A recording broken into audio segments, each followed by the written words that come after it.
Hey, if you're looking for news you can't get anywhere else, then you're a lot like me. I started the Rogue Recap because I wanted to talk about things I just wasn't hearing. So join me on my podcast, Rogue Recap with Linda McLaughlin, anywhere you listen to podcasts. Can't wait to see you there. KRFX HD2 Denver. KHOW Denver. This is 630 KHOW, Denver's talk station, an iHeart radio station. Guaranteed human. From ABC News, I'm Sherry Preston. A new report from the Commerce Department shows inflation rising at a 3.8% rate from a year ago at this time. The price of gas, groceries, clothing, and electricity all up. Another new economic report, this from the New York Fed, shows how much some are struggling as others continue getting richer. ABC's Rebecca Jarvis takes a look. Some of the financial pain is masked by the growing wealth in this country, which is brought on by a booming stock market and increasing home values. Those Americans who own stocks and homes, they feel richer and they're spending still, and that's propping up the economy, while millions of Americans are struggling just to afford food after years of inflation and now those rising gas prices. Gas prices up as a result of the war in Iran, which started 3 months ago. The ceasefire on shaky ground as U.S. strikes Iranian targets and Iran fires on Kuwait. Business doing 16 well? students killed during a fire at a boarding school in Kenya. This is ABC News. So we got the one that I was working with? Millions of young adults, still many there, who've but we just have gotten their Good, college yeah. degrees, And are finding themselves on the outs when it comes to jobs, and many of them are blaming AI, says ABC's Chuck Siegelson. The overall jobless rate may be 4.2%, but that surges to 5.6% for recent college graduates, according to New York Federal Reserve data. Some tech leaders warn that artificial intelligence could wipe out many low-level positions, often taken by recent grads. A Stanford University report last year said workers aged 22 to 25 in positions disrupted by AI, like customer service and software development, suffered a 16% decline in employment compared to experienced employees. The Justice Department launching an investigation into E. Jean Carroll, the woman who won a $5 million civil judgment against Donald Trump for sexual assault that she says happened 30 years ago. The president says he has been invited by New York Knicks owner James Dolan to watch the Knicks in their NBA Finals next month at Madison Square Garden. I'm Sherry Preston, ABC News. All the other people. It only takes a minute to find out if you may have prediabetes. And you can do it at doihaveprediabetes.org. But you're probably not going to. Nope. I'm sure you've got a perfectly good excuse. Kids, work. I get it. You're busy. So what better time than now? Let's begin. Raise one finger if you're a man. Ladies, none yet. Oh, count in your head if you're driving. Now, 3 more fingers for everyone over 60, 2 over 50, 1 over 40, 1 more if you're not physically active, another finger if anyone in your family has type 2 diabetes, another if you've got high blood pressure. If you're overweight, raise another finger, 2 if you're very overweight, and 3 if you're really overweight. You've just taken the world's first audio prediabetes test. And if you're holding up 5 or more fingers, visit doihaveprediabetes.org or talk to your doctor. There's no excuse because prediabetes can be reversed. Brought to you by the Ad Council and its pre-diabetes awareness partners. KHOW News Time, 10:03. The Air Force Academy is holding its graduation today at Falcon Stadium in Colorado Springs. Thousands of people are in town for the ceremony, as is Vice President J.D. Vance, who will be addressing the cadets, and the Thunderbirds are also doing a demonstration at the end of graduation. And Vice President Vance won't be making a scheduled stop after the graduation after all. An invite on Facebook said Vance was scheduled to speak at all trucks and trailer parks at 12:30 today. No reason is being given for the cancellation. A new ice facility just 30 miles northeast of Denver is already drawing a lot of attention and hasn't even opened yet. U.S. Senator John Hickenlooper says he was denied access to the center to conduct a congressional oversight visit yesterday. This facility could dramatically expand immigration detention in Colorado and make it even harder for families and their lawyers to reach out and talk to detainees. A federal judge temporarily suspended Trump policy requiring members of Congress to provide a week's notice when visiting immigration facilities. That's the latest. I'm Keenan Dixon. Now, Impact Traffic. Yeah, we're still in good shape out here. Really no major difficulties at all. We had an accident on Pecos at I-76. That should be wrapping up, as well as 96th and Buckley. I-25 south coming into downtown's been sluggish through Spear, 270 west through Vasquez, and 225 in from Parker. South end doesn't look too bad. We've got a little bit of traffic coming up out of the tech center, but not seeing any delays as you make your way up towards downtown. With traffic, I'm Jonathan.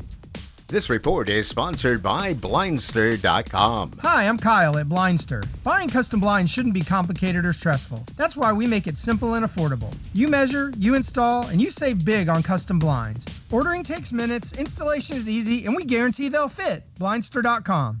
It happens only once a year in Las Vegas. Our legendary iHeartRadio Music Festival, presented by Capital One, is back. Put your hands in the air. One stage, 2 nights. Are you ready? Featuring the biggest names in music.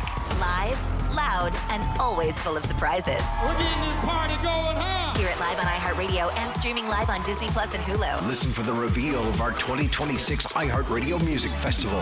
Tuesday morning at 6. You may have heard tax credits are going away in the solar business, not so for commercial systems. And here's the best news. Alliance Roof and Solar, formerly Red Rocks, now can help you with that commercial system. For conventional business, even some home-based businesses. Learn how to qualify where the government pays for most of it and you make positive cash flow. Call Alliance today, 303-704-2449 or redrocksrs.com. Cash in now at 303-704-2449.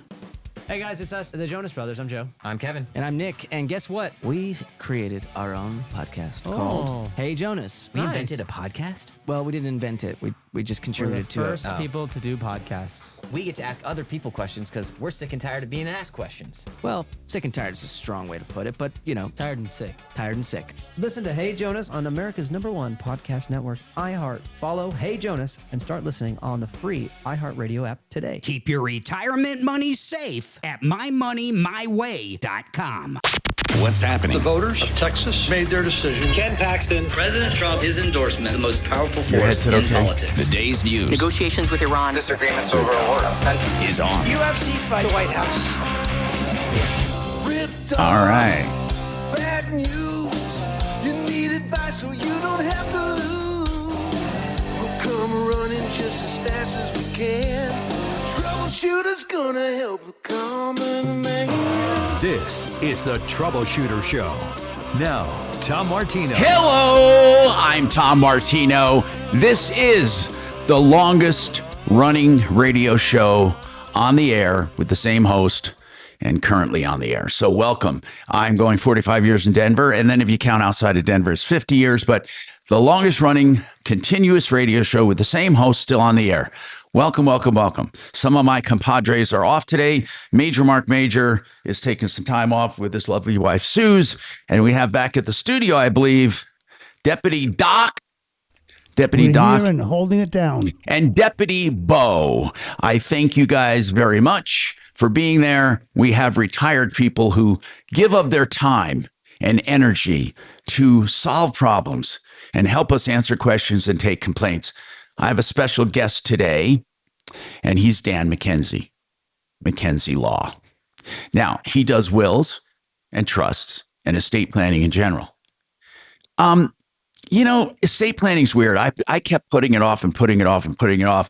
Then I had a bout with cancer last year, and I thought, well, geez, maybe I shouldn't put it off any longer. And I went to visit his people, and I have some things that I'm doing. I have a checklist I'm doing. You know, some estates are more complicated than others. And, you know, I think people in life have 3 major phases. And I think the first phase is launching. That's where you get everything in order. You know, I'm going to work here, maybe. I'm going to do this here, maybe. I'm going to do this. I'm going to do that. And you have your launch pad. And then you have your growth or accumulation period. You buy things. I always wanted this. I wanted a motorcycle, a boat, an RV, a big house, horses, cars, planes, boats, whatever. Well, I said boats.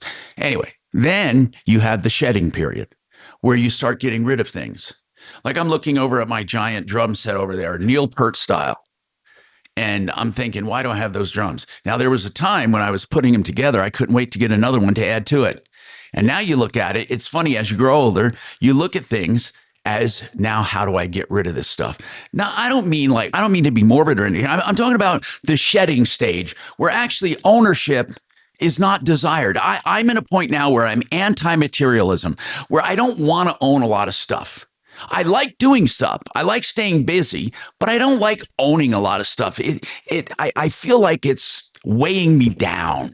And it's not just because of my sudden bout with cancer or any of that. I'm talking about in general. All of us go through these stages. We launch and we then accumulate and then we shed. And it's not shedding because necessarily we have to shed. It's just that it almost seems like you don't have time to do everything you want. So I'd like to know what stage you're in. Are you accumulating? Are you shedding? Why are you shedding? Or what do you want to accumulate?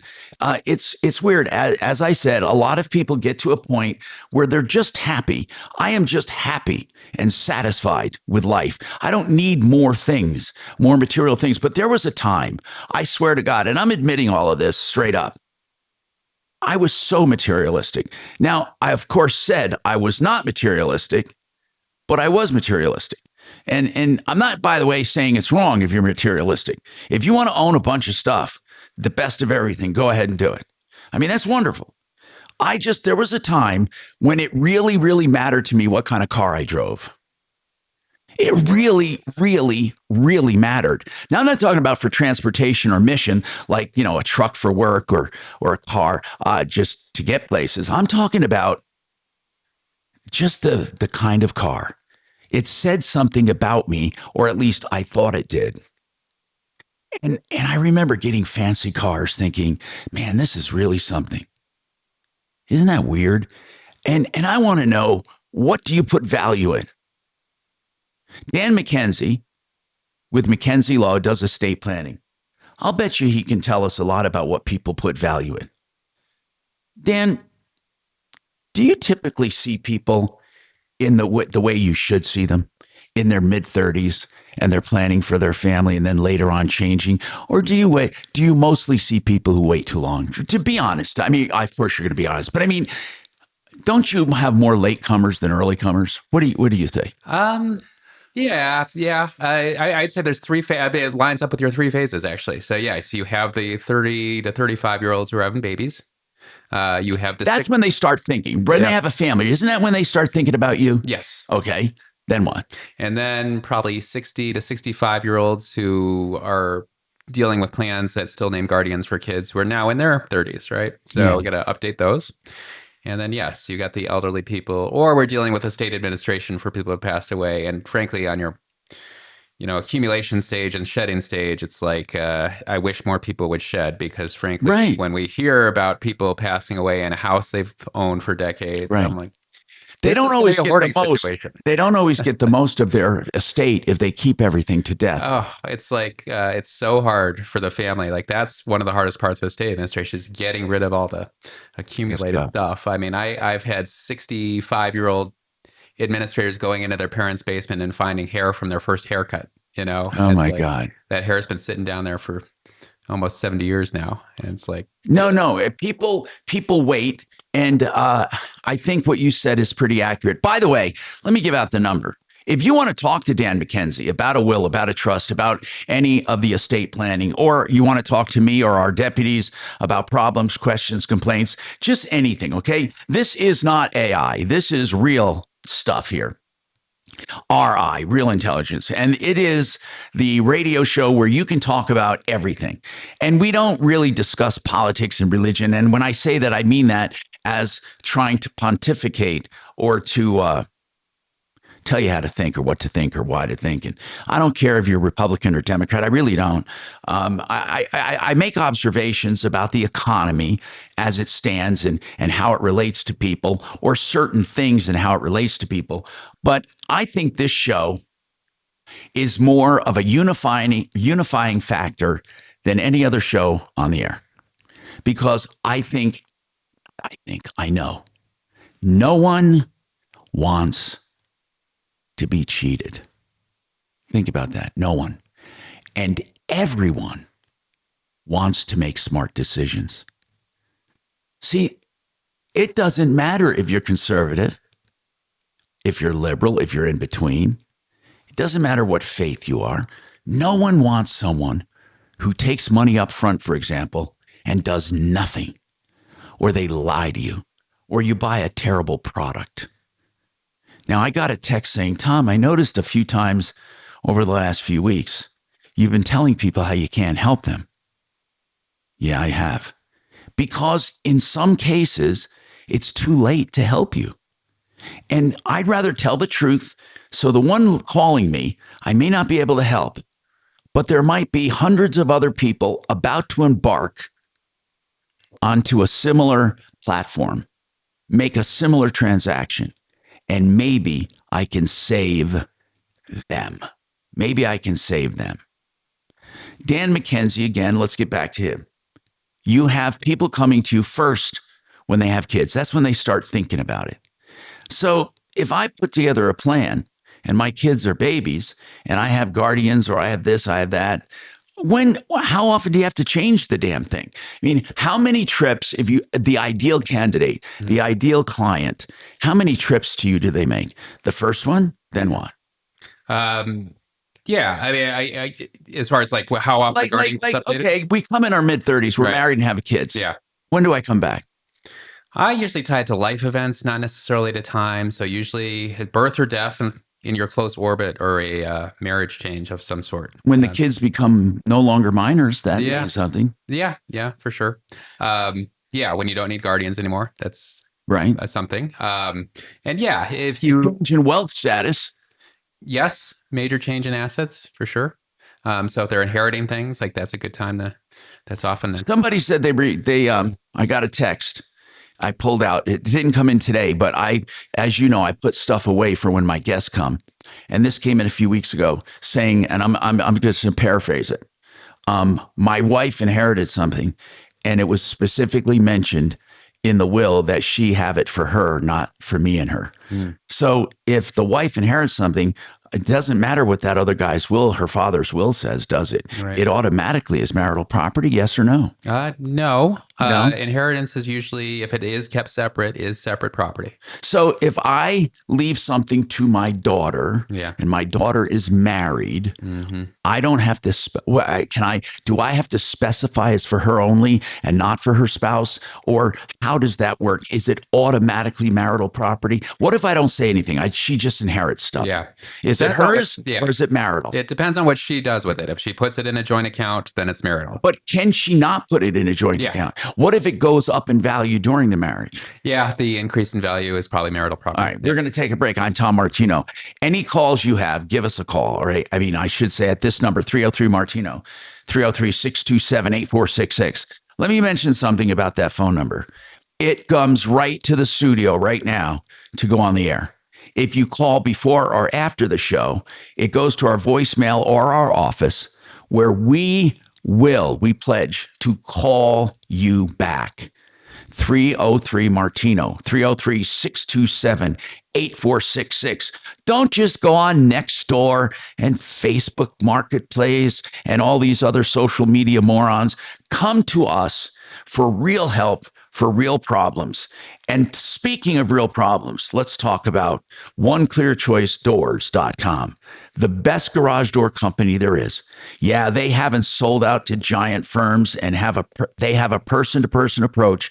They have 24/7 service, and I love the company. They are factory authorized for most doors, every part of the door or every part of the opener. If you think garage doors, think OneClearChoiceDoors.com.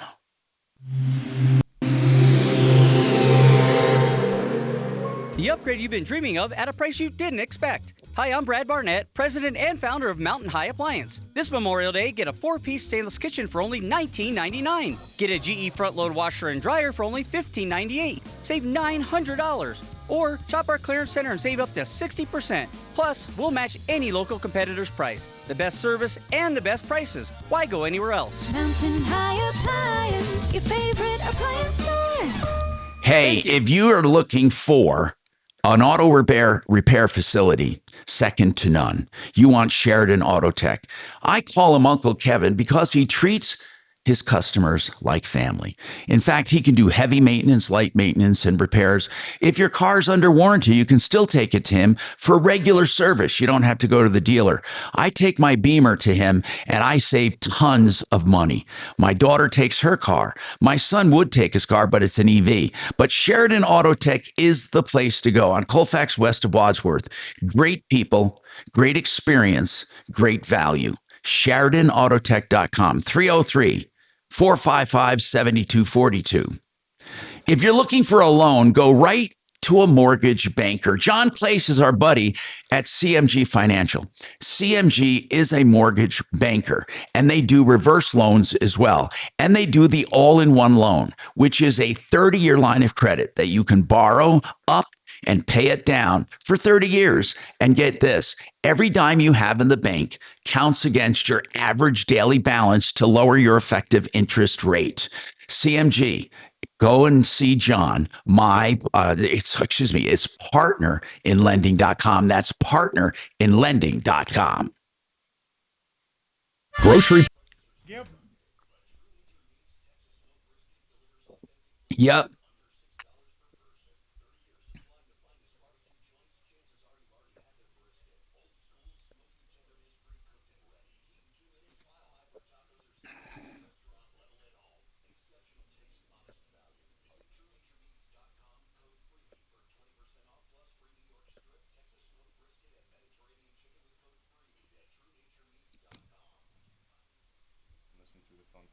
Okay. Got it, yeah. And can you, sorry, one more time for your name, just to make sure I got it right? Caroline, perfect. Thank you so much. Hang tight.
Get your free quote at ethos.com/turn.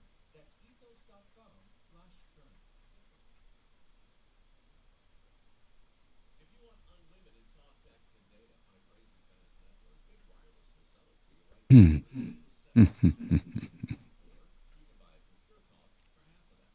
I'm talking about unlimited talk, text, and unlimited data for just $34.99 a month. Stop paying the big guys twice what you need to. Dial pound 250 to say my name. That's pound 250 micro to switch to Pure Talk for the savings of truly unlimited. For plumbing, heating, cooling, electric, and drains, think Plumb Line Service with quality brands like Carrier. I'm consumer advocate Tom Martino. I use Plumb Line in my home.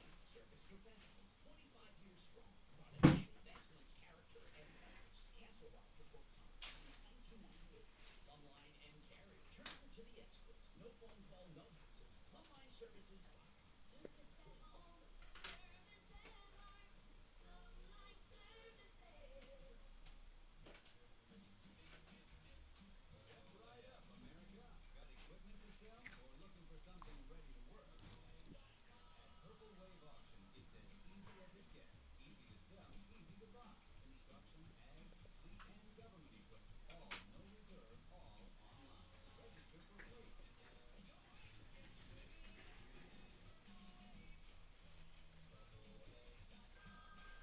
Evening showers and thunderstorms. Some could linger past midnight tonight. Mostly cloudy, 55 overnight. Hey, Mimi. Hey, Ken.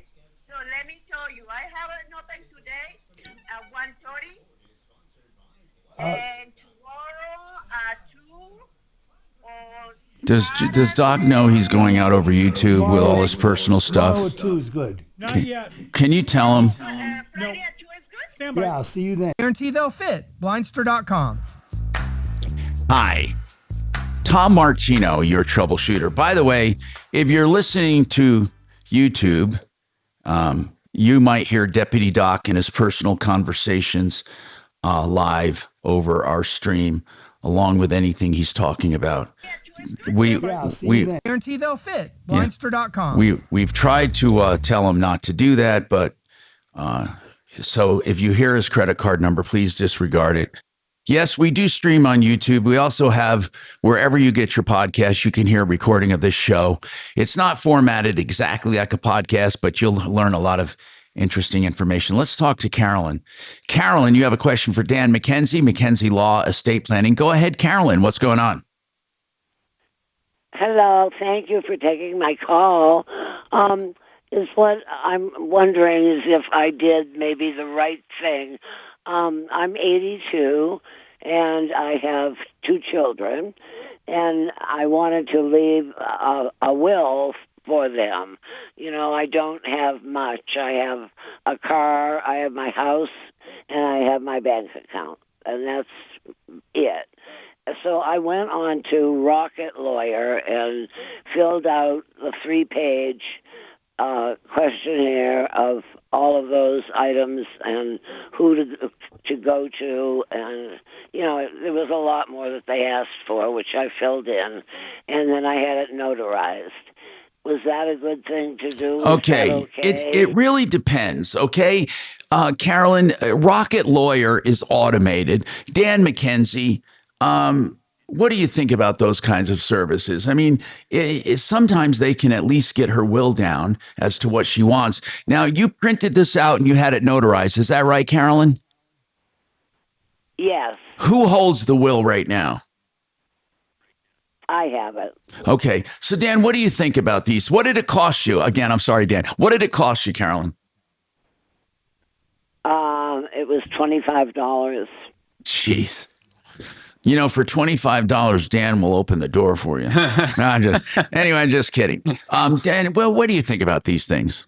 I mean, if it's a really simple situation where you're leaving stuff outright to adults, it can work. And I tell people, it's like, people ask me, is this a valid will? And yeah, notarized. I mean, what part of the state do you live in? What does that matter? I'm up in Evergreen. Okay. Why does that matter? Denver. So with a will, what the statute says is it either needs to be witnessed by 2 witnesses or it needs to be notarized. So one or the other. Okay. That sounds like you got it notarized. Denver, the judge there does not. She puts you through a little bit more work if you show up with a will that is only one of the 2. Okay, got it. So, but basically, if you tell me about your house, is it paid for? Yes. And how much equity is in it? How much is it worth? $700,000. And I'm happy, Carolyn, that you did not do a quitclaim deed. That's really good. A lot of people make the mistake of doing a quitclaim deed. Yeah, I know. I've heard that. Good. Yeah. Good. No. And then let's ask. Would I have to go to probate? Well, okay, that's what I was going to ask Dan. If she has a house worth $700,000 or any real estate, it always has to do probate, right? Yeah, there will be a probate process based on what you're telling me, because But probate is not the end of the world. Right. Probate is simply, how is it? It's to open up an estate, a lawsuit, basically. Not a lawsuit, but a filing in order to divvy out the real estate and what else? Also make sure that creditors are correctly identified and paid. Yeah, because if the kids took the house and sold it, and somebody was owed $50,000 and they could prove it, can they get that money back? Probably. It's like bankruptcy. There's an order of preference, so it depends on what the debt is. So if you have, in other words, what you're saying is that being in a will takes some responsibility, because you have to make sure that the estate clears up creditors. Yes. I mean, any way you do this, there's going to be some level of work involved. So as Tom just mentioned, I'm not necessarily telling people that you must avoid probate, but this would go through probate. They would have to open a probate case. When is probate required? Right now, the number is $88,000. So if you pass away and have $88,000 or real estate in your name without beneficiaries named, without any co-owners to survive you, then there's going to need to be a probate process. But if I have a house and I have $100,000, and for the $100,000 in my stock account, I have a beneficiary. Yeah. And for my house, I have a beneficiary's deed. Right. I don't need to do anything. Right. So there are ways to do a will-less or a not. There are ways to do away with a will. A lot of wills end up doing nothing because it's a married couple and everything just goes to that first spouse, right? Or the surviving spouse, I should say. So, but would it be wise to mention in a will, my house has a beneficiary deed and my bank account or investment account has what do you call it, beneficiary? Not necessarily. Sometimes people are doing that to try and keep it private, and the will is not going to be private. Like So if I do a beneficiary's deed and a beneficiary on my annuity or on my bank account or on my investment account, I really don't need a will. You still got personal property, and there's still, I usually recommend some sort of simple will, at least for people who are doing. So it really depends on what you want to accomplish. For Carolyn, it sounds like you don't have a complicated deal. What you may want to do, Carolyn, is a beneficiary's deed for your house. So the house automatically passes to your kids.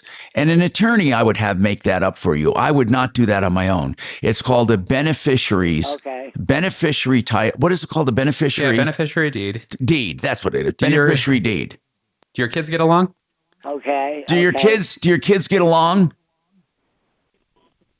Oh, yes. Okay. It's critical. Okay, that's good. Oh, yes. Okay, then you could do a beneficiary's deed to the two of them.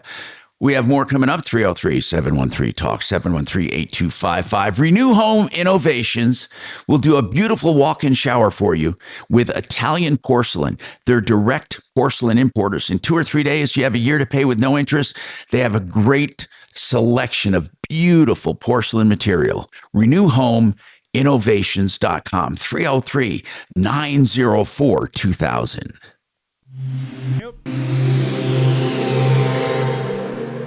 KRFX HD2 Denver. KHOW Denver. Denver's talk station. An iHeart radio station. Guaranteed human. Now, impact traffic. Yeah, it still remains a pretty quiet ride, light volume, just about citywide, basically.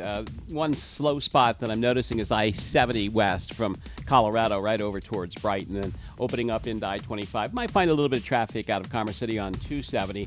Construction work on I-25 southbound the ramp to eastbound 270 has been backing up the ramp just a little bit. Southbound Santa Fe at Mississippi also, and into the foothills, US 6 west of Golden, up Clear Creek Canyon. Both directions as the alternate lanes back up. With traffic, I'm Jonathan Steele. This report is sponsored by the Our American Stories podcast. This is Lee Habib, host of Our American Stories. On our next episode, we'll celebrate the birthday of the composer behind the Simpsons theme, Danny Elfman. You won't want to miss the next episode of Our American Stories. Fix It 24/7 is a company I've known for years and years. I know the founder and I know all of the main people there. They're great people. And what they offer is extreme value with their extreme clean, tune, and check of your AC. Do you know Dirt and Grime are the #1 killers of your AC? And they'll take it apart, refurbish the entire system, clean it part by part, put it back together, adjust and tune it for just $39. This extraordinary value is because they want to be your company. So why don't you call them and take advantage of this? They go from Colorado Springs to Loveland, 720-526-3939, 720-526-3939, fixmyhome.com. Thank you.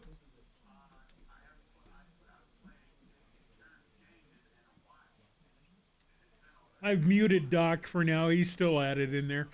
Jesus Christ. Well, I don't listen to him. So thank you for telling me that stuff, because I'm not listening.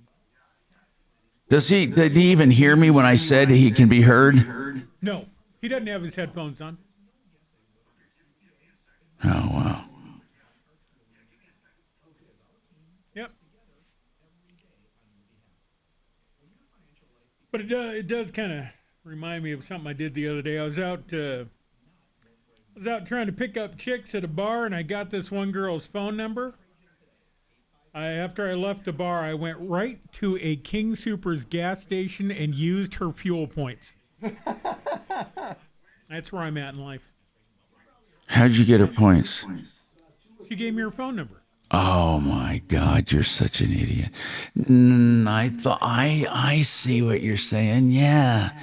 You can do that if you have somebody's number. Yep. See, alternate ID. You just enter their number at the keypad and bam. If they have one of those. Yeah, well, it doesn't hurt to try. That's a good idea. That's so funny. That's a really, Is it? it's a really good idea. Yeah. That's where we're at economically speaking in this country. It's like the risk of siphoning from your neighbors is worth getting caught. $4.50 a gallon? Okay, all right. I can roll the dice on that.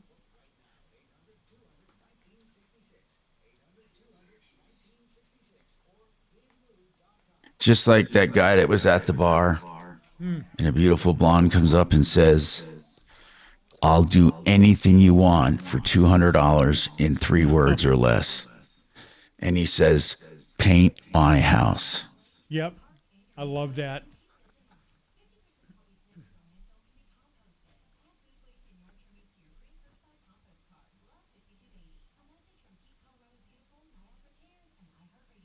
Paint my house, yeah. That's the...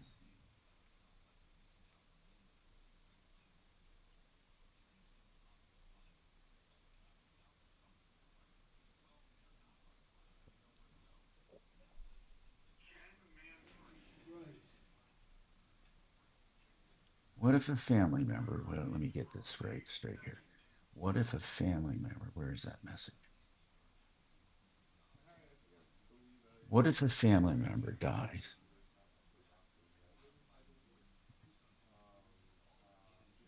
People ask that all the time. People ask that. I'm going to hit you with that question. Oh, man.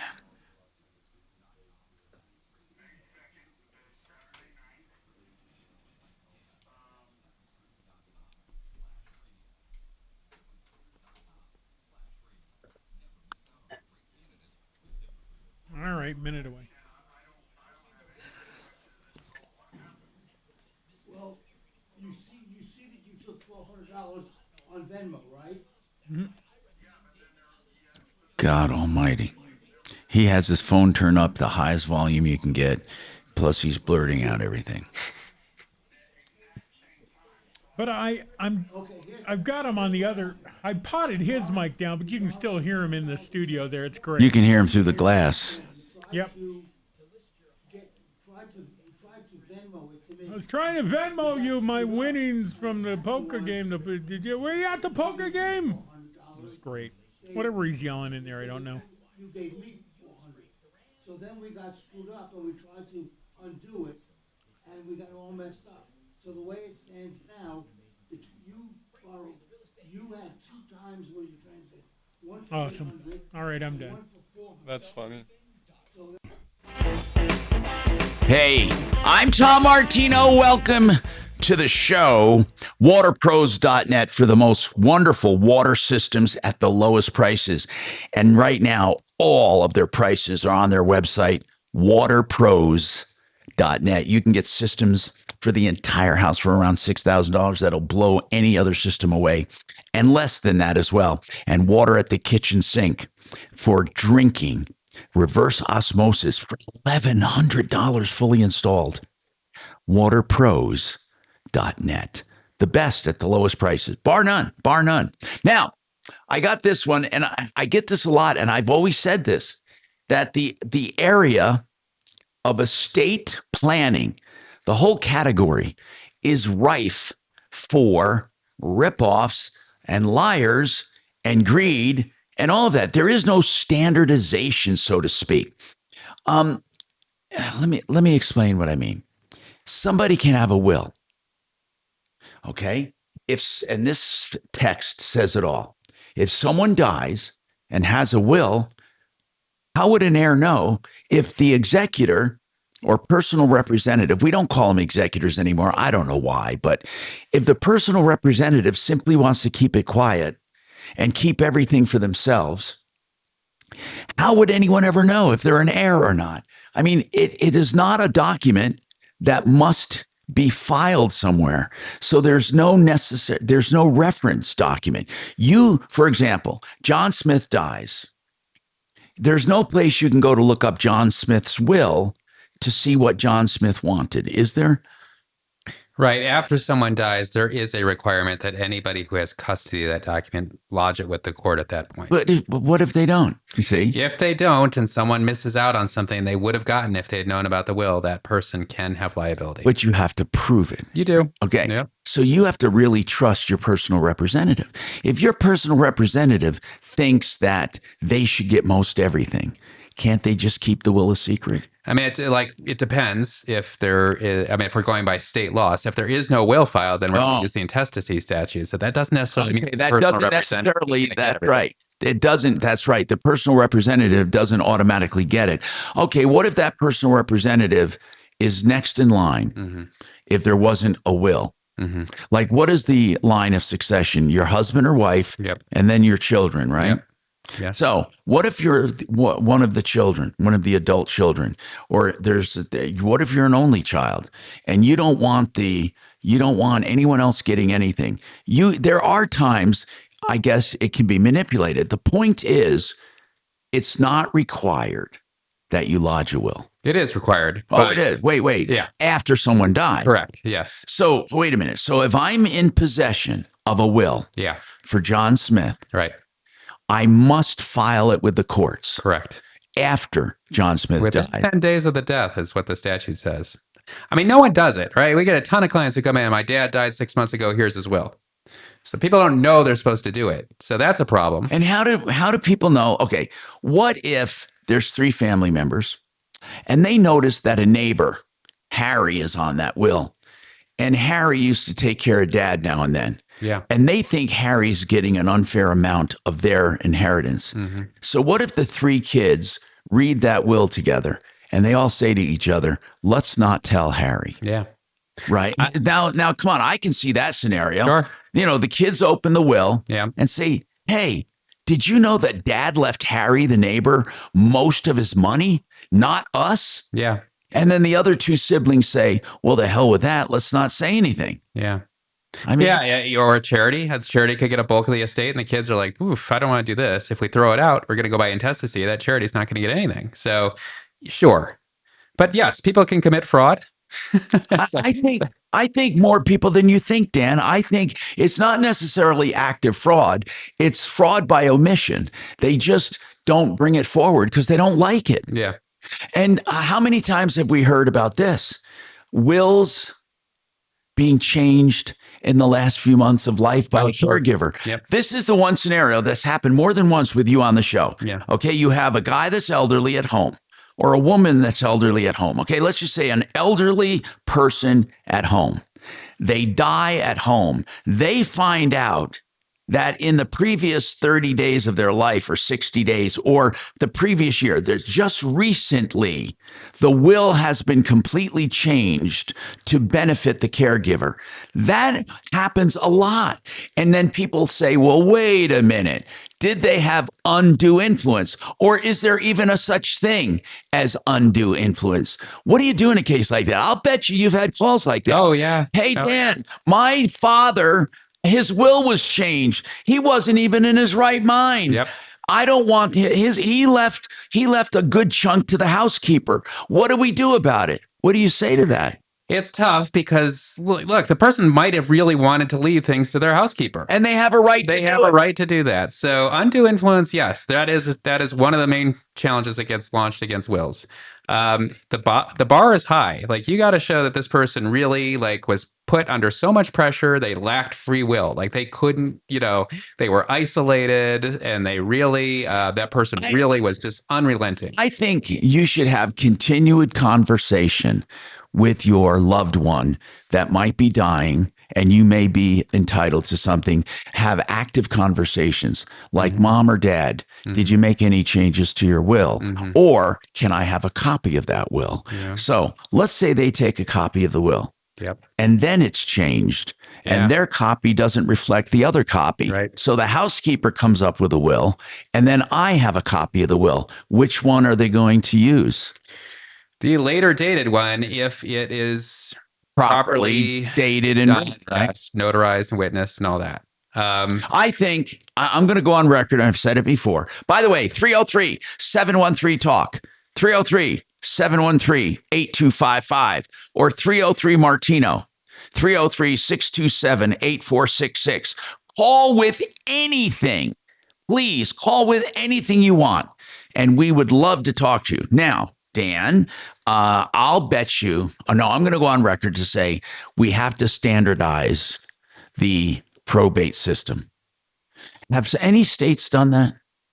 Where wills must be lodged when they're drawn up, not when somebody dies, where there is a depository for wills, and where people who think they have can be are an heir can see the will. I mean, do we have any states that do that, or is it all on the honor system? I mean, I think they used to do that, but it doesn't necessarily solve the problem, because you could lodge the will with wherever the repository is and then change it. And then you got the same problem with inconsistent documents.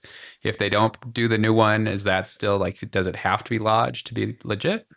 And then you're creating issues where it's like, again, if a person, just because they're in the last 30 days of their life, they change their will, it does not mean it's invalid. That it's invalid. How often does that happen? More than we think? They just change the will toward the end? Yeah. Because a lot of people have either put it off entirely or have a will that's, decades old, and they're realizing like, oh, this is impending. Yeah, I really got to figure this out. All right. Hey, Patricia, what's going on with your contractor? What's happening, Patricia? Well, hello. How are you today? Good. What's going on?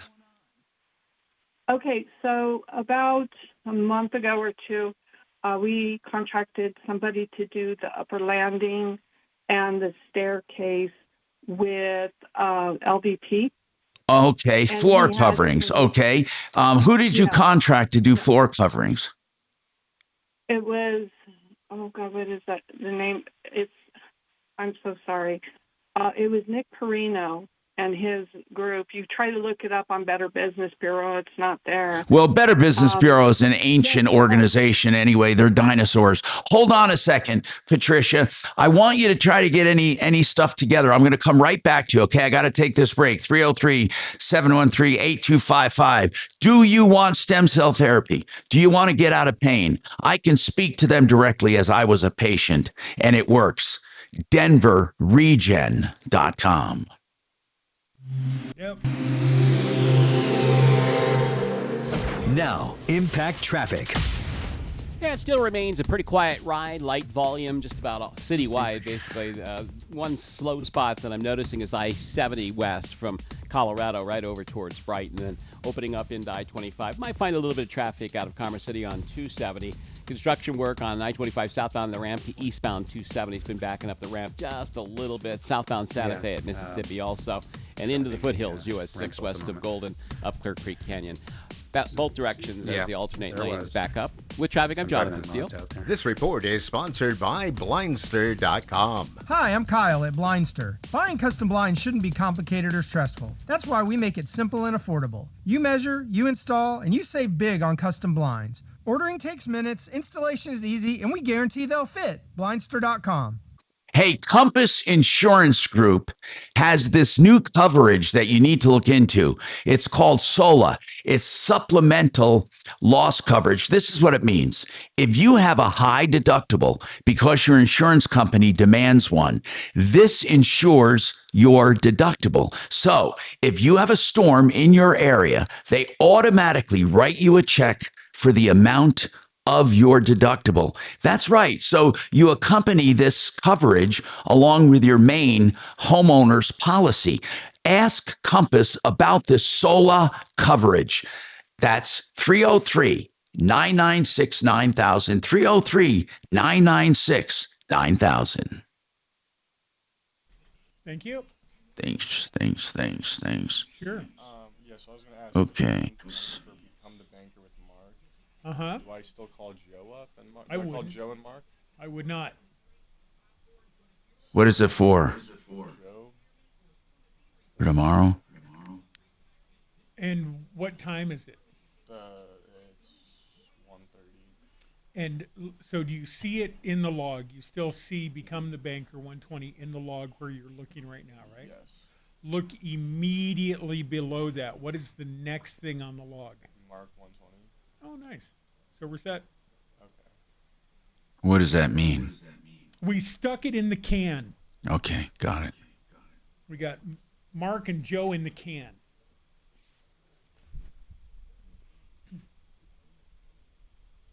So we still call Joe? No. Oh, I'm sorry. Those words didn't make sense. So the thing right below the live read where it says 120, the next thing in the log is a recorded 120. Okay. Right? That says become the banker. It just says Mark 120. It just says Mark what? It just says Mark dash 120. Oh, okay. So it's done. Oh, I'm sorry. I thought it would say more. Dragon put it in there. Ah. No offense to Dragon. All good. Very What did we do with this Sleaze Brigade guy? Never mind. I forget.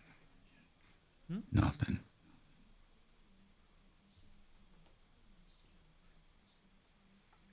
At least you're to the point where you can start and end your own argument in under 5 seconds.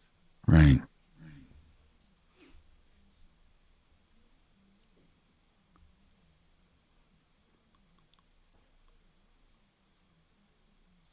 She had floor coverings. She hired somebody to do floor coverings. Nicholas Perino. Nicholas who? Torino? Perino. P-E as in Peter. P-E. Perino. Well, thank you. He's in Larkspur.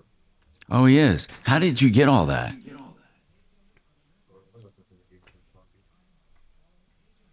He's out of Larkspur.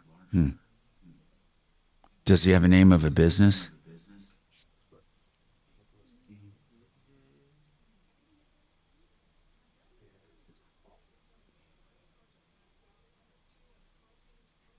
How's the price of cardboard? It's been creeping up the last couple of months, so very optimistic.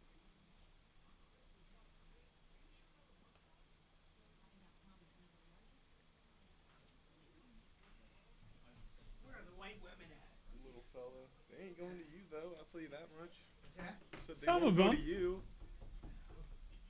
Well, Never underestimate desperation. So I overheard her driving in. Is he out there talking to himself?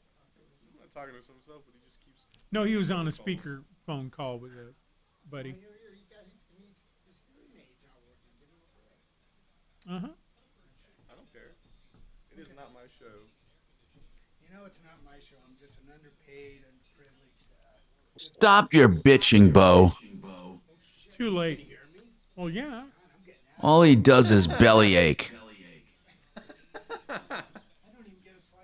Bellyache, You bellyache. go down and get the Bojo's? It's still in there. Yes, I did. Okay, good. He did take pizza out of the fridge here. God, no doubt. On a real plate. Wow. I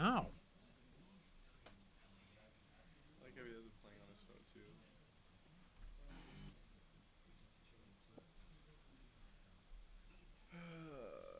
Sick and tired of being asked questions. Well, sick and tired is a strong way to put it, but It's Doc Manfred. Where is he going? Hey, Bo. Watch him realize there's nothing over there. There we go. Listening on the free iHeartRadio app today. Hey, Tom Martino here with Dan McKenzie, McKenzie Law. We have a question for him coming up, but wait, I want to take Patricia now. She's contracted with Nick Perino to do some floor coverings. And when did you hire Nick? In March. And what happened? The name of his company is his company's name is Absolute Renovations LLC. We've heard of them before. I've heard of him before. I think we've had other complaints. Tell me what happened. Well, we bought gave him all the money up, like Zelle, because that's how he wanted to be paid. Well, that doesn't mean you have to do it. That doesn't mean you have to do it. But anyway, that sucks. You paid everything up front. How much did you pay? Over $4,000 for his flooring. And they did some railings, which are okay. But and then he came up with a material bill. And I said I would like to see the receipts because he said receipts on demand. He never sent me any Patricia, receipts. I have to ask you something. Did the contract, this is important, did the contract have a price for just labor and materials, or was it one price for everything? It was one price for labor and materials. That what I can find, what I've seen. But did it then say he said because let me tell you why. If he, for example, made a $4,000 contract for your floor coverings and he did them all for $4,000, he doesn't have to give you a receipt. Okay. The only time you would be, the only time he would have to give you a receipt is if he's telling you that you're going to pay for materials plus labor. And then you would have a right to know what the materials were and how many hours he spent on the job. I don't know how your contract was written. Was it written as a job, or was it written that your materials could be a certain amount of money? In other words, did you know the price of everything up front, or were the materials left open? Materials were left open. I ended up paying an extra $1,583. Uh-oh. I just wanted to make sure that everything was paid up front, so he can't say that, that's the reason why he didn't finish work is because I didn't pay. Well, that's the worst. landing- That's the worst reasoning in the world, is to give a contractor money up front so they don't complain. What you should do is, if you can, not give a dime up front until they're finished with the job, or pay when they start the job, pay in the middle of the job, and then pay at the end of the job. But that's too late now. Let's talk about today. What's the problem today? Is the job completed? Well, we had to have somebody else come in and do it. We went. The floor was unsafe. The upper landing had a big gap in it. The bullnose on the second stair was falling off. The guy that came in, yes, and it only took him one day. With Nick Perino, it took 3 weeks and not even finished. Okay. So Nick Perino, yesterday. how much of that $4,000 were materials? Do you know?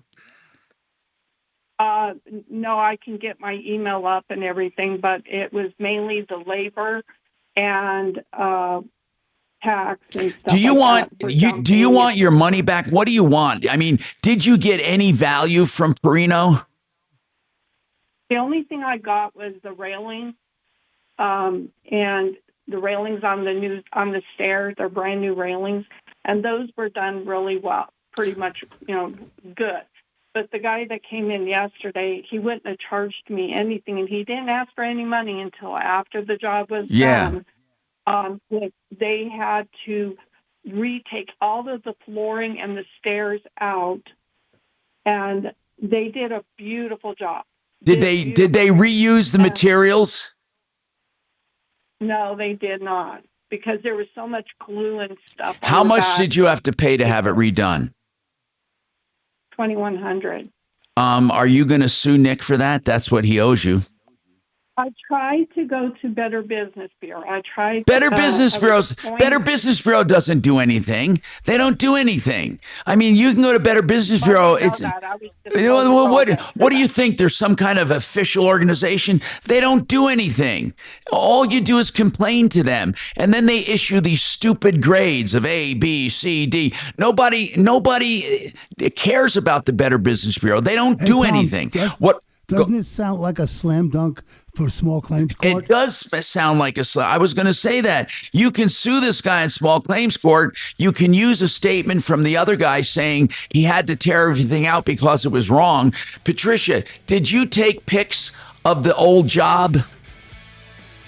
Yes, my husband did. He did a lot. Okay, are you going to, do you want to know how to take this guy to small claims court? I think that's yes. This is where it's going. JR, we will get to you for Dan McKenzie coming up on the Troubleshooter Show. Thank you. This is ridic.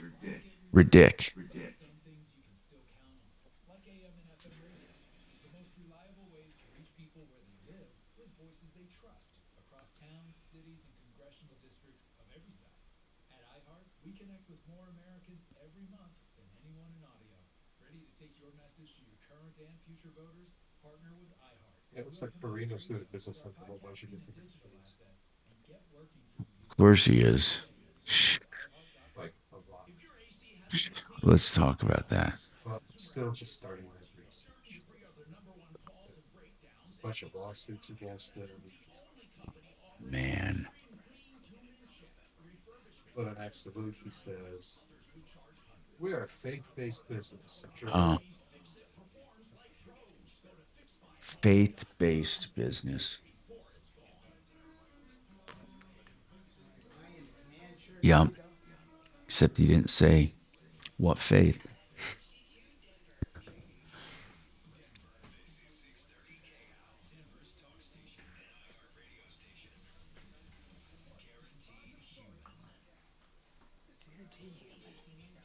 Damn right. The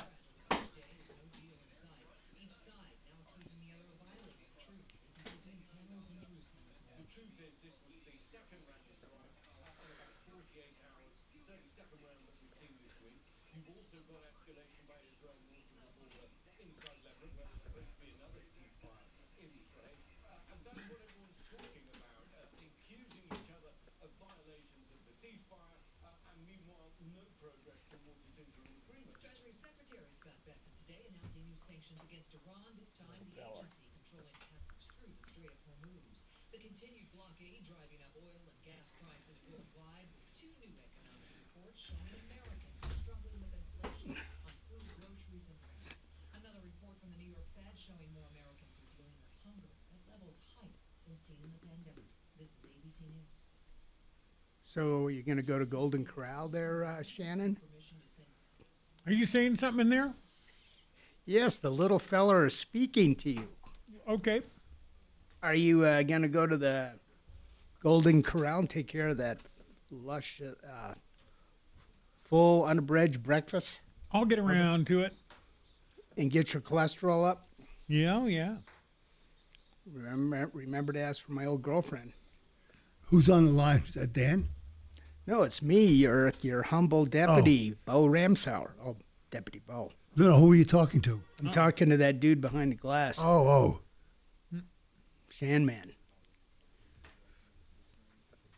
How are your hearing aids, Doc? It was pretty good. I didn't put them in this morning. Ah. I'll yell today. Hey, Tom? Yeah. I'm working on gathering a bunch of information on this Marcus Williams, who owns the Peaceful Memories pet crematorium. Oh, good. Yeah, that is bad news. I'm getting a video. I'm going to get a picture, then I'll send it to you, and we can get him on a sleaze brigade. But he definitely didn't cremate 21 pets. And apparently kept them in his house or basement or something until the smell got so bad. Didn't even walk the dog? W-O-K? No, he didn't walk the dog. It's W-O-K. Yeah. Walk the dog.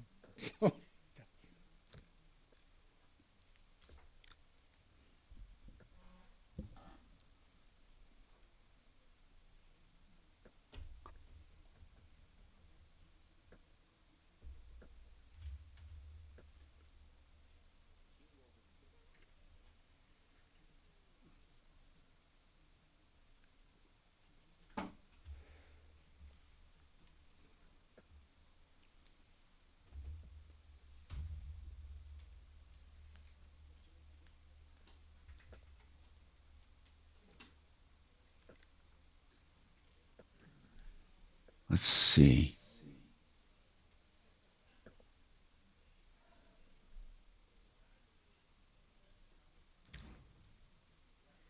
What's happening out here? Why is there a crowd?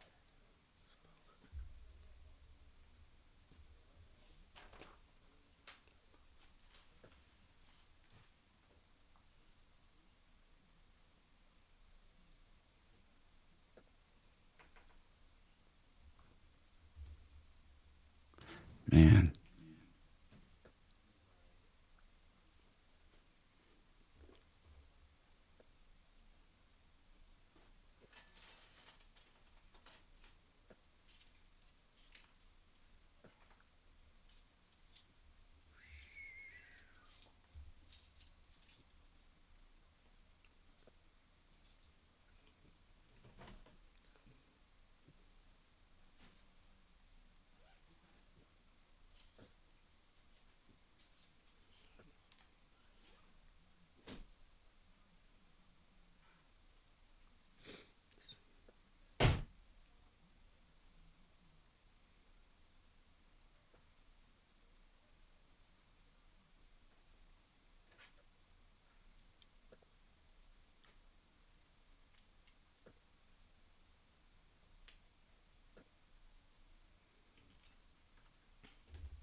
Hi, Dimitri.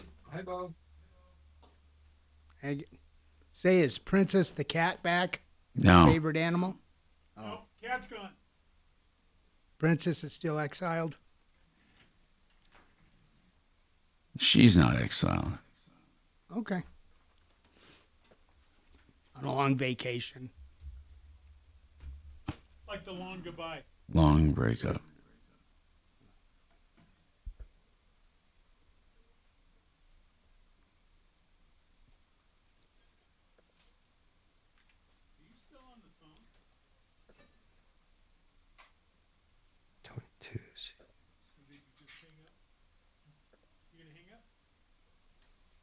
Letting him go, are you?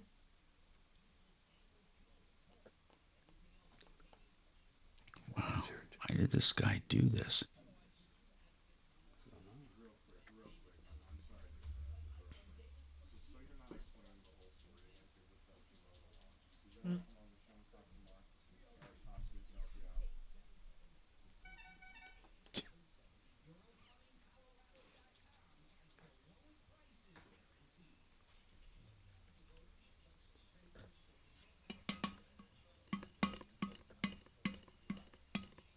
Doing a little old Morse code there, Shanman.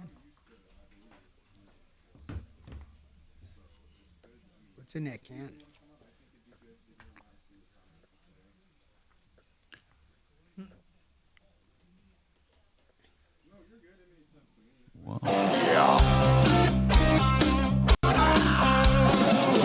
Ripped off, bad news. You need advice so you don't have to lose. We'll come running just as fast as we can. Troubleshooter's gonna help the common man. This is the Troubleshooter Show. Now, Tom Martino. Hey, I'm Tom Martino. Welcome to the only show of its kind anywhere in the universe. 50 years broadcasting, 45 years in Denver, solving problems, answering questions, taking complaints. Dan McKenzie is with me from McKenzie Law. They do estate planning, and we do have a question for Dan. We're going to go back to Patricia as well. But Patricia, bottom line is this. You need to show that this guy never did the job correctly. You need to take him to small claims court and ask for your money back. That's what I would do. Maybe you allow him for the banisters or railings, as you put them. If he did the railings and they were okay, put a value on those railings and then sue him for the rest. What did the second contractor say the railings were worth? He didn't say anything about the railings. He just did the flooring and the stairs again, him and his team. Okay. What do you think those railings were worth? Do you have any idea when he gave you the bid, how much of that $4,000 was for the railings? I was trying to find the email from him regarding that, about how much it would actually cost. And I'm thinking not more than $2,000. So why don't you sue him for the other $2,000? Why don't you sue him or sue him for the whole $4,000? I mean, I don't care, but this guy sounds like a dirtbag. Deputy D did a deep dive on him. Deputy D, what did you find? You know, I just did a cursory search on the internet and some databases, and Mr. Perino appears to operate a whole bunch of different companies, and there have been some very recent lawsuits against him and his various companies from other construction customers that are kind of alleging substantially the same thing we just heard from our caller. So basically, he takes the money and does a piss poor job. Well, those are the allegations. And, you know, I still don't quite understand how much our caller feels she's due for the work that I was. think she said the railings might be worth about $2,000. Mm-hmm. She paid him $4,000. But she had to pay to correct that work, too. So it's weird. She had to pay $2,100 to correct the work. And I think she needs to charge $2,100 is to correct it. So that brought the job to perfection. So she sues him for $2,100. Right. And of course, you know, any of us here would be happy to call Mr. Perino to see if he's in the mood to issue her a partial refund for. Yeah. In fact, let's do that. Or maybe we can even get him on the phone. Yeah, let's try. That's a good idea, D. I got a bunch of numbers for him. All right, so we're going to have Deputy D work on this. Patricia, see if we can help you out here. I want to talk to JR, who has a question for Dan. JR, go ahead. What's going on, JR?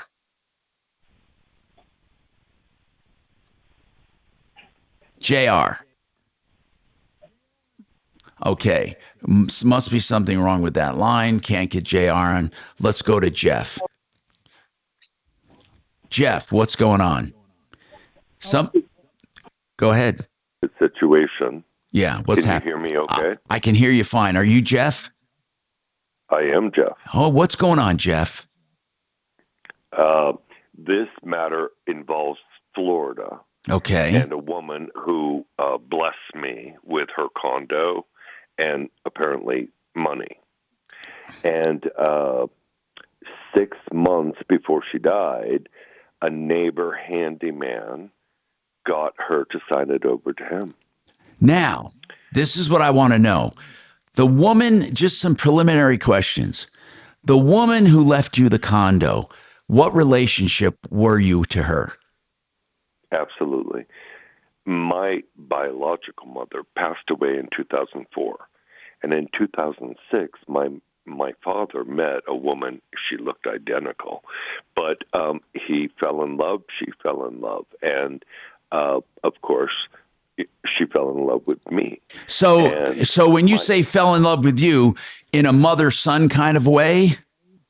Absolutely. That is stepmom, but yes, absolutely. Okay. So your stepmom left you this place. And what I'd like to know is, what was it put in writing somewhere?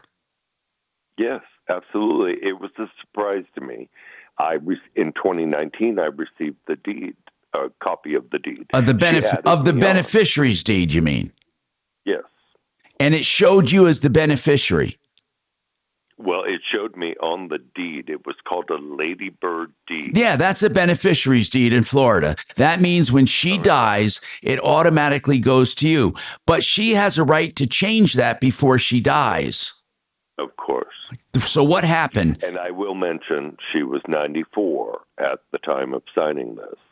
She was really in a rough mental state. Of course, I could tell. I mean, we spoke all the time. But these conspirators, which were part of the phone tree, they kept me away from her lying. Okay. And I didn't know. Now, when did she pass away? January 30th. Okay. And how did you find out that the will had been changed? It was I got a text message from a niece that said she was in hospice. This individual, we had a text and verbal argument, screaming, whatever, and then I blocked them and got a lawyer. So everything was supposed to go to the nieces, and the nieces knew that I was supposed to have the condo, and that was signed like December 28th of 2024. I understand. Now you say, hold on, you say the nieces knew that everything was supposed to go to you or just the condo? No, just the condo. I only knew about the condo. Okay, did the nieces, so how many heirs were there altogether? Sorry, just one moment. Well, she had 4 nieces. She left stuff to me, and she did have money. And so she had about a dozen friends that she left $10,000 to each. Got it. And I'll just say $1 million, 1.2. Okay. And this man connived her in 2025. That was the first step. That her nieces and this investor were, because she signed that will, they were going to be her discretionary, and they were going to put her in a nursing home. And he told me they took the condo and that they were trying to siphon all the money. And that's all I ever knew. Okay, so I want to repeat this to make sure I get it straight. In 2019, your stepmom put you on a beneficiary deed for the condo. In 2025, her neighbor talked her into signing the condo over to him. You're correct. And then she died, and he took the condo. 6 months later, and pardon me, the money, the investment money, he had moved from that facility in Ohio to a buddy at a financial, company in his name. Yeah. And then he manipulated her. Everybody was removed. No family got anything. No friends. Wait. He got everything? He got $1.2 million in his name to transfer to a buddy. Got it. Okay, Jeff, how do you know something wrong went on? How do you know she didn't want to do it on her own? Well, she was in love with my father. She had never been in love before and never expected it at 78.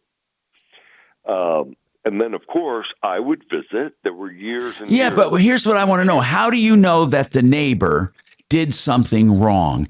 How do you know it wasn't your stepmom's desire to leave everything to him? That's what he's leading on. Oh, but is it possible? Is it possible? No. What do you do in a case like that, Dan? He is saying there's no way my stepmom would have done this. How do you prove something like that? See, this is again, in the last, few years of her life, her will was changed. Every family member was taken off and he was put on. Now that sounds suspect to me.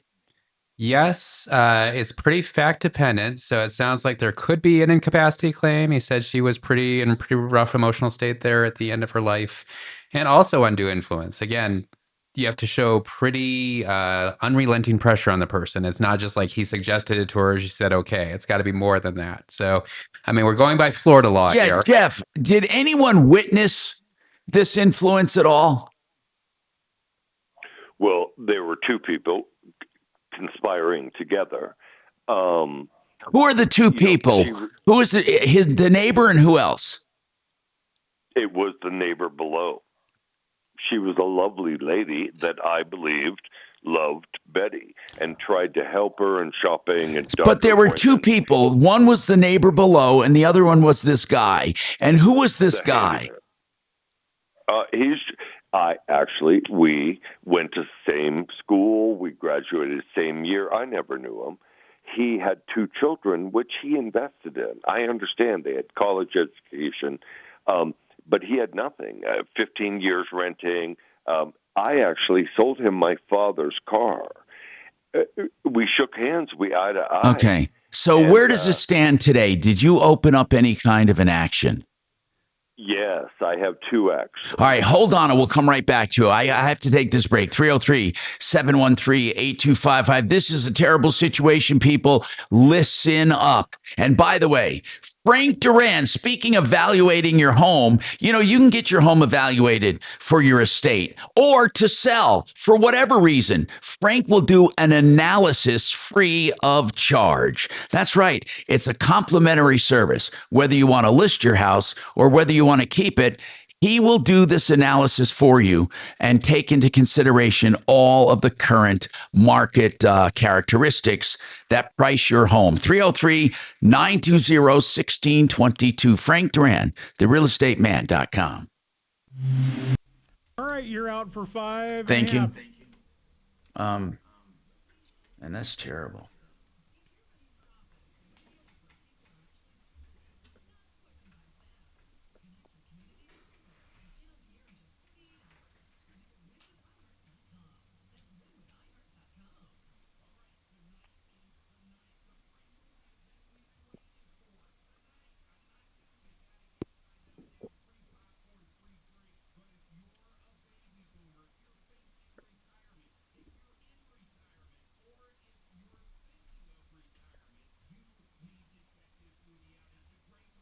Did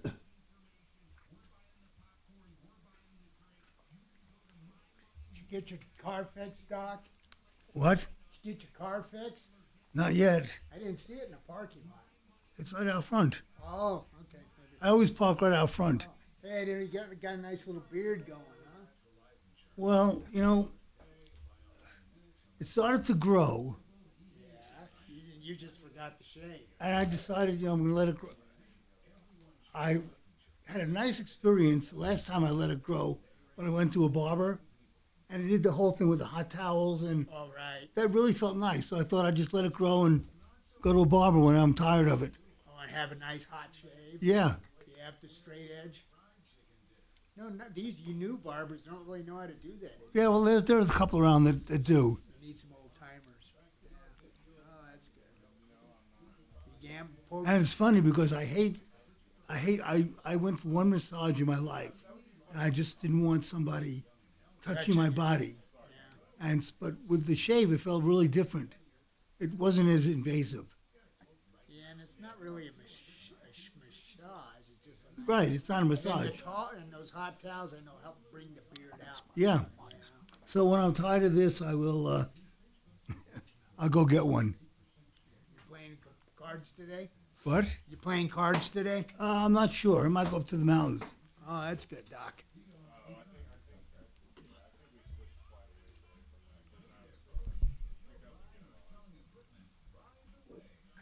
Hey, Dan. Yes. Hey, Dan. He said yes. Oh, hey, I have a question for you. I have one son that I'm going to leave everything for. I have a will. Do I need anything else to make it easy for him? Should I come in and talk about a deed, a beneficiary deed, and all that stuff? Yeah, Or I do mean, it just need a depends simple on will? if you want to avoid probate. You Yeah. need more than a will to do that. You need to go see Dan, Doc, All right, I'll just give you like a call I and we'll did. set up an appointment. Who do you call to Consider set up? adding- Oh, sorry, Dan. Sorry. I was adding some important advice. Doc needs to add me to the will along All with right, his I'm going son. to add Bo. Right. Yeah, I'll just take 10%. Bo's going to get my golf clubs. Golf clubs. Great. One-handed man with golf clubs. How about the electric car?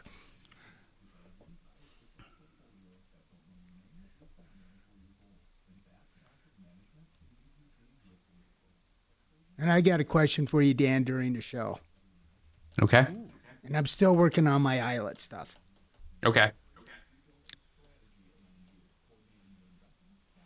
Do you want the question ahead of time? Or should I- Sure. So I just want, when I was driving in, I just want to ask about, you mentioned there was a particular probate judge that's persnickety about the two signatures versus the notary. You said Testing there 1, was- 2, 3, 4. Testing 1, 2, 3, 4. Testing 1, 2. I'm going to try to level out these meters here, so we're. Speak to me, Bo.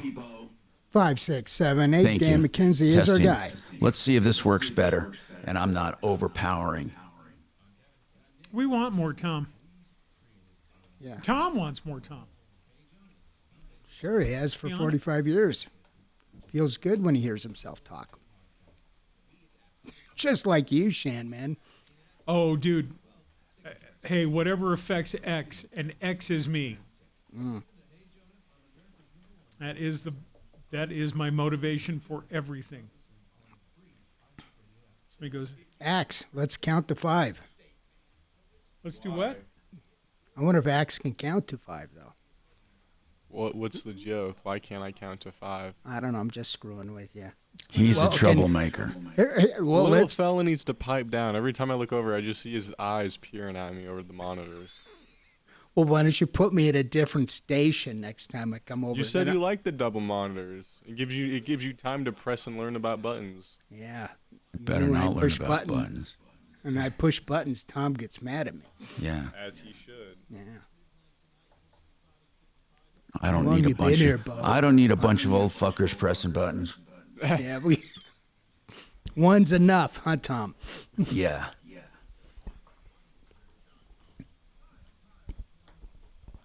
I'm hoping this will adjust my mix a little here. Inappropriate term for Italians. Inappropriate mix. Tess. Hi, Tom Martino here. Welcome to the show, 303-713-TALK, 713-8255. What's on your mind today? Let's go to the phones, okay? Now, we have questions for, I'm going to take in the order they've come in. JR has a question for Dan.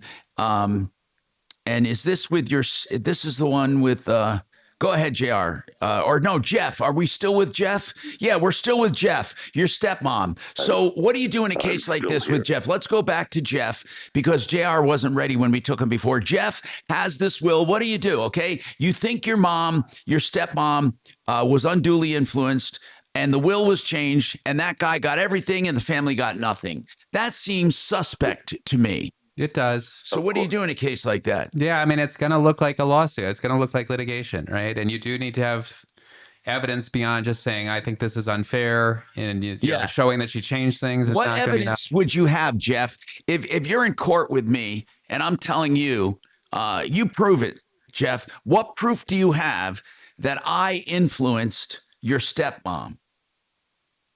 Okay, one, the last will was signed December of 24. Okay.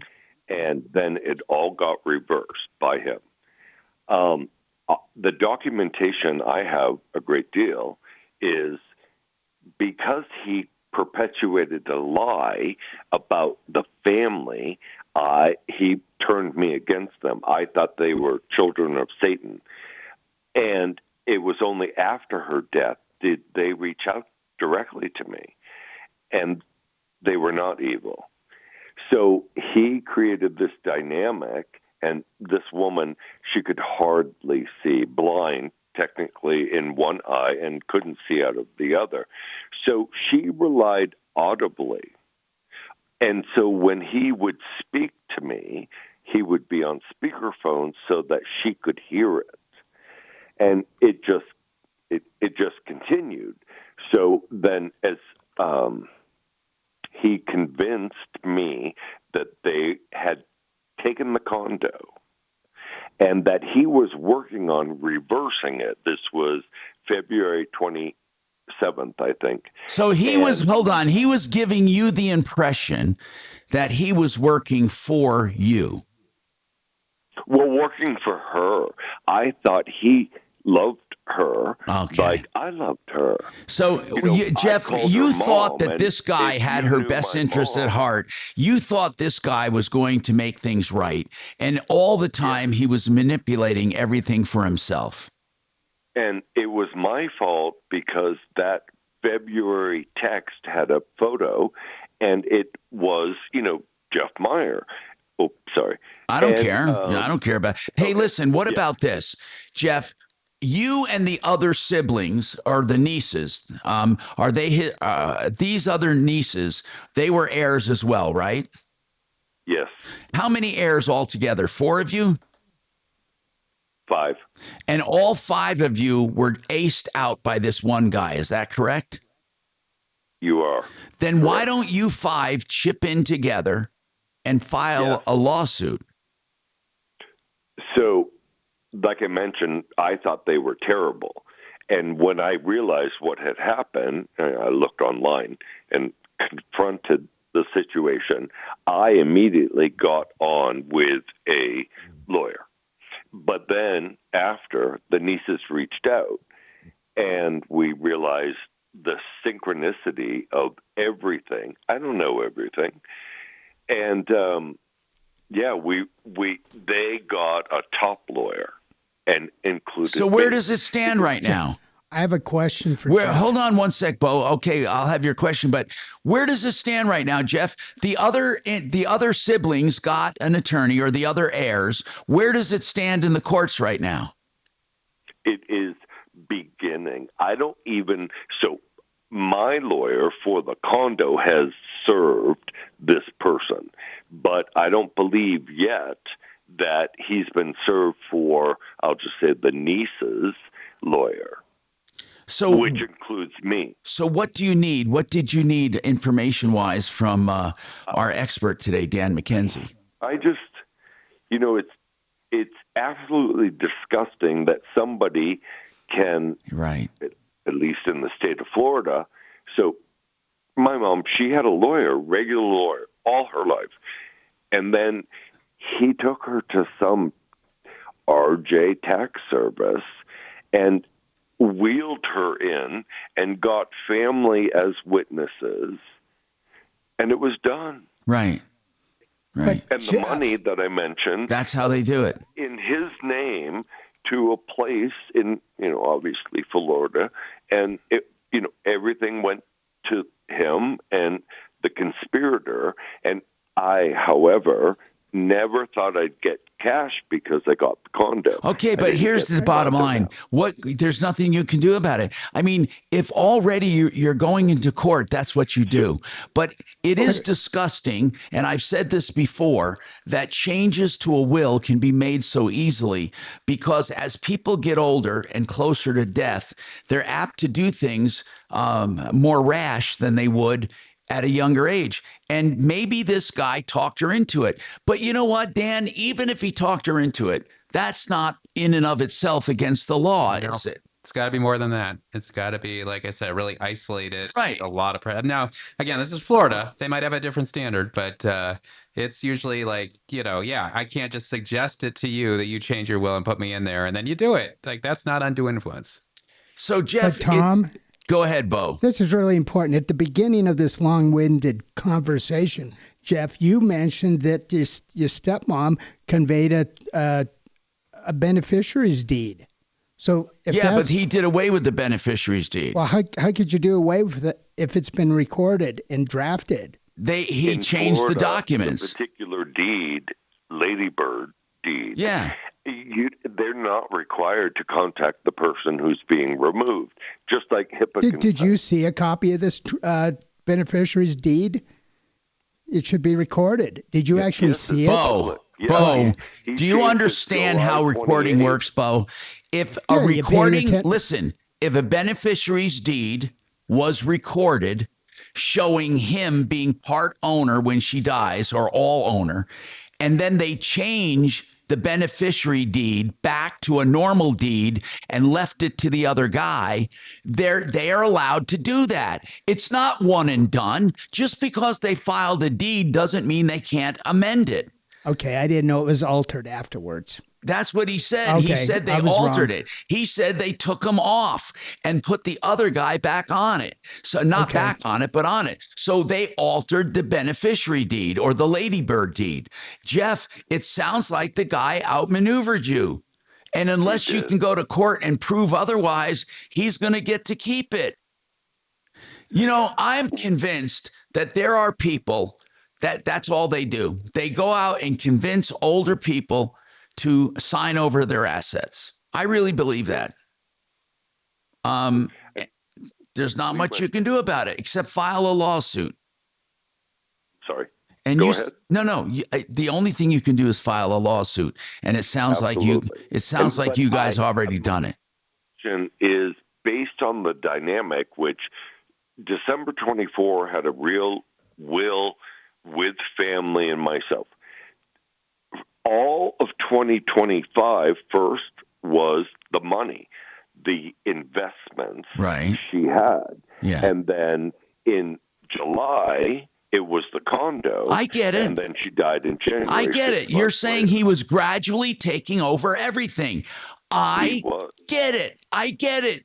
But that doesn't mean it was wrong. Elderly people are allowed to make changes. You have to show that it wasn't really their intent. And that is almost, you want to know the truth? It's almost impossible. Let's just say it like it is. Thank you for calling, man. I wish you the best. Dan, let's just say it like it is. It's almost impossible, isn't it, to prove that someone changed the will and it was wrong. They shouldn't have been changed. It is a lot of work. It is an undertaking because you got to get medical records. If you're trying to prove incapacity, you probably have to have witnesses. You can't use the words that the deceased person told you during their lifetime. There's an evidentiary limit on that. So it is a hard case.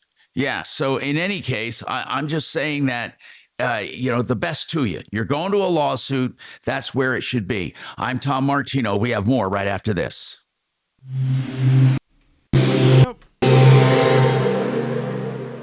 There's so much wrong. KRFX HD2 Denver. KHOW Denver, an iHeartRadio station. Ryan Schuling, Tom Martino, Michael Brown Reloaded, and Dan Caplis. This is Denver's talk station, 630 KHOW. Now, impact traffic. Yeah, I'm still looking at a pretty lengthy delay on 270 due to an accident eastbound at Vasquez. Left lane's blocked. Both directions are tied up between I-76 and I-70, so definitely avoid that stretch there out of Commerce City. I-70 is starting to run kind of heavy from 270 west, heading back towards I-25. North end I-25 is not too bad. You got some slowing. Coming into downtown's been just a little on the busy side, but all the other freeways are still fairly light. With traffic, I'm Jonathan Steele. This report is sponsored by Blindster.com. Hi, I'm Kyle at Blindster. Buying custom blinds shouldn't be complicated or stressful. That's why we make it simple and affordable. You measure, you install, and you save big on custom blinds. Ordering takes minutes, installation is easy, and we guarantee they'll fit. Blindster.com. Hey, I'm going to tell you that you need to check out this new insurance coverage from Compass Insurance Group. Those are the insurance brokers that we use to shop your insurance. If you want an insurance checkup, go to theinsurancehelpcenter.com or call them, and they'll see that you have the proper coverages and that you're not paying too much for your coverage, or you're not overinsured, or especially that you're not underinsured. It's a free checkup, 303-996-9000. Also ask about the special SOLA coverage that is a supplement for your other coverages. So it covers high deductibles. So if you're forced to get a high deductible, you can get an actual policy to cover the deductible and other out-of-pocket expenses. 303-996-9000. That's Compass Insurance, 303-996-9000. You know, solar is a big deal right now in the commercial field. Why? Because Alliance Roof and Solar, they're selling systems to landlords, to businesses, to shopping centers, warehouses, factories, because the government still has incentives to pay for these systems for you. They can pay up to 90% of these systems, and you get to own the power it generates, and you can resell that power back to your tenants. They save money, you make more money, and the solar system is mostly paid for by government. 303-704-2449, Alliance Roof and Solar.com. Thank you.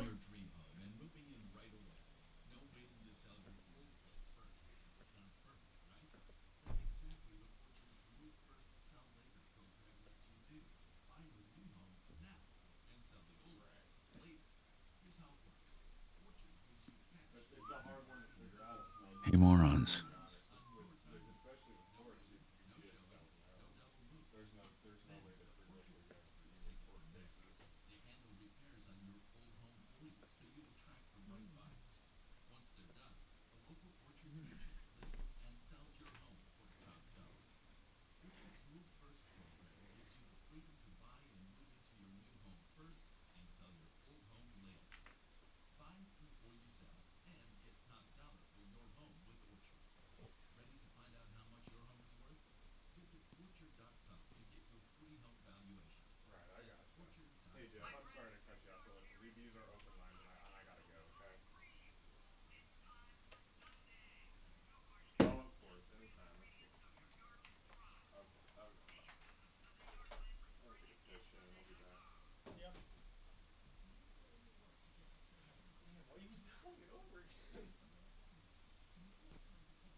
Let's see.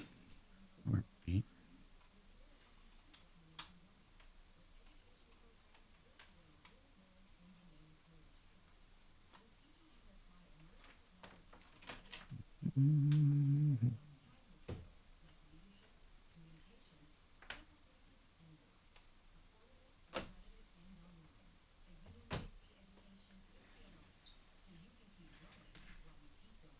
Jeff is this. We're done with Jeff. We're done with Jeff, by the way. He knows that. Okay. Okay, next is Kenny.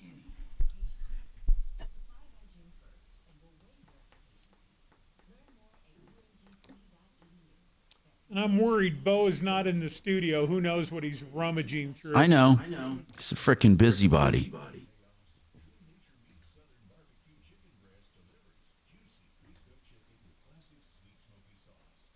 I'm sure he's already chimed in on the woman who was given a ticket for holding her phone while driving, but she has no hand. Because they say they got a picture of her or something holding the phone in her right hand, but she doesn't have a right hand. No, I didn't hear about that. Really? Florida woman. Okay, I believe you. Why is that? It's not like me talking about Trump overturning the Biden vibrators for veterans. Oh, here comes Bo. Oh, this was People magazine. When was it? Oh. All right, Bo. You ready? Mm-hmm. Bo.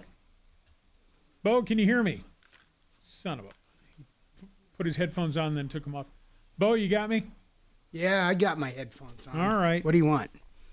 Do you know about the Florida woman? Are you talking to Adam? Woman with no right hand ticketed for using phone with right hand. She... Now, how the F could that be? I don't know. It's a Florida woman story. So look that one up if you want, and you can file a what do they call it? An amicus brief with whatever a friend of the. Well, that should be able to whip. Uh-huh. She should spank that with one hand in court. Yeah. Oh, here we come. MyWay.com. Hi, Tom Martino here. We are fighting for you. 303-713-8255. Kenny, what's going on in your life, Kenny? Welcome to the show.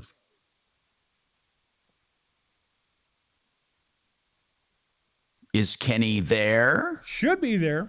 Kenny? Okay. Probably not. So if you get a hold of him off the air, you let me know. Meanwhile, I'll go to some questions for Dan McKenzie. McKenzie Law, our guest today. And our number, by the way, is 303-713-TALK. That's the studio line, 713-8255. Or you can call 303-MARTINO, 303-627-8466. Okay, so estate planning questions. Again, the location of the will, the changing of the will at the last minute. What is undue influence? Let's just talk about that because, Dan, I swear to you, this is every time you're on, people say, I had an aunt or an uncle or a father or a stepfather or a brother or whatever, and they changed their will right before they died or within months before they died, and we don't think it's right.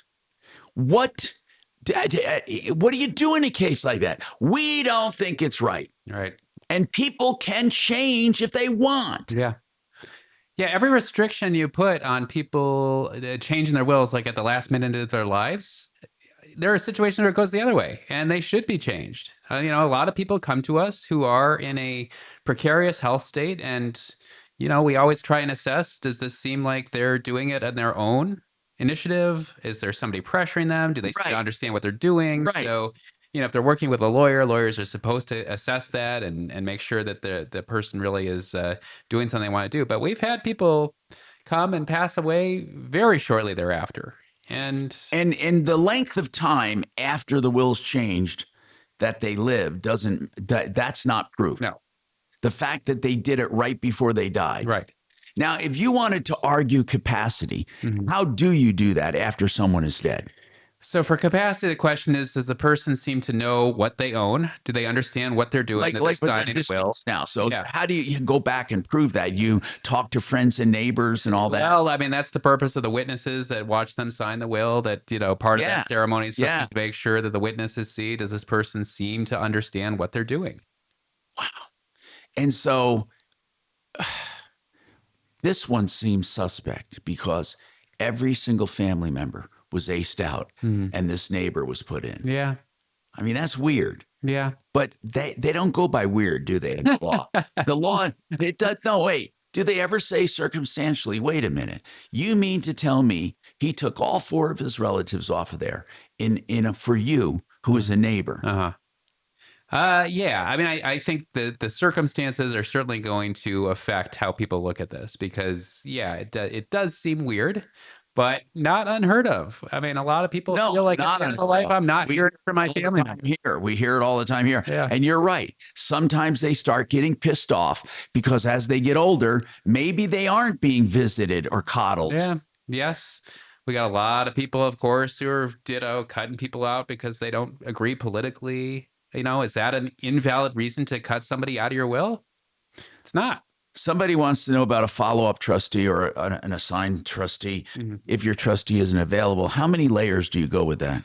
I mean, I at least like to go 2. But 2. So you have a trustee for your trust. Yeah. Then one backed up that one and one back up that one. Yeah. If you can come up with more, it's great. You know, as you were saying, it's hard. It's a big job. Yeah, it's the person who's doing it is that's very Are important. trustees allowed to charge the estate? Yes. Even if it's not written in the estate?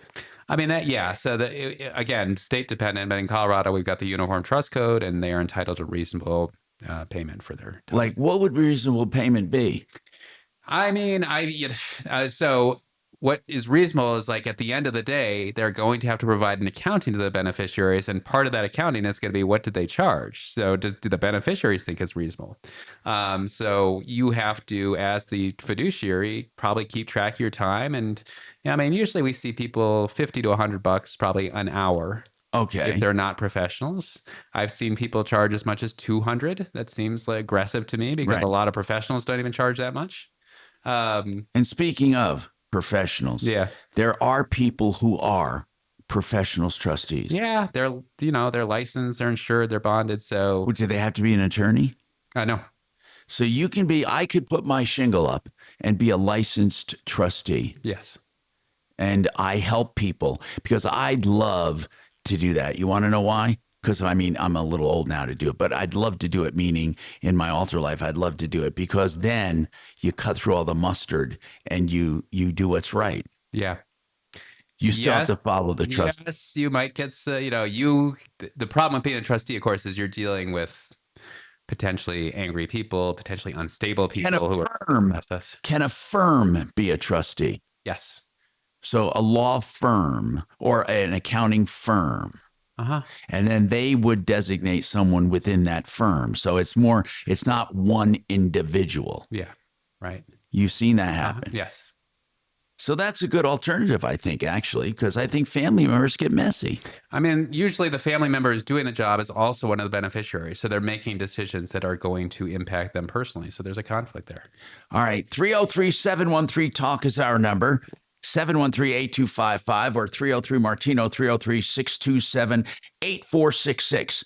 Be a landlord in a market where it pays well and it has great equity potential. Vestera Turnkey specializes in helping you become a landlord. They hold your hand through the whole process, including the day-to-day operations and then even selling the property for handsome profits. Find out more. It's a 1 to 3 year commitment. MyBiggestReturn.com. Thank you. Now, impact traffic. Yeah, I'm still looking at a pretty lengthy delay on 270 due to an accident eastbound at Vasquez. Left lanes blocked. Both directions are tied up between I-76 and I-70, so definitely avoid that stretch there out of Commerce City. I-70 is starting to run kind of heavy from 270 west, heading back towards I-25. North end I-25 is not too bad. You got some slowing. Coming into downtown's been just a little on the busy side, but all the other freeways are still fairly light. With traffic, I'm Jonathan Steele. This report is sponsored by Blindster.com. Hi, I'm Kyle at Blindster. Buying custom blinds shouldn't be complicated or stressful. That's why we make it simple and affordable. You measure, you install, and you save big on custom blinds. Ordering takes minutes, installation is easy, and we guarantee they'll fit. Blindster.com. You know, I was shocked when I heard that Great Western Buildings, the factory in Grand Junction, designed a giant church. Yeah, they do commercial buildings, warehouses, churches, factories. They do barns, garages, and shops. What I love is They can supply all over the world with 100% American steel guaranteed for life. The finish is guaranteed for 40 years. And it truly is direct from the factory, because that's a lie in the industry that many salespeople say they're not really from the factory. But with Great Western Buildings, you can take it to the bank. They can even make a bank. GreatWesternBuildings.com. Fix it 24/7 right now. Call them. Get your AC refurbished before you really need it. I mean, the heat really hasn't hit us.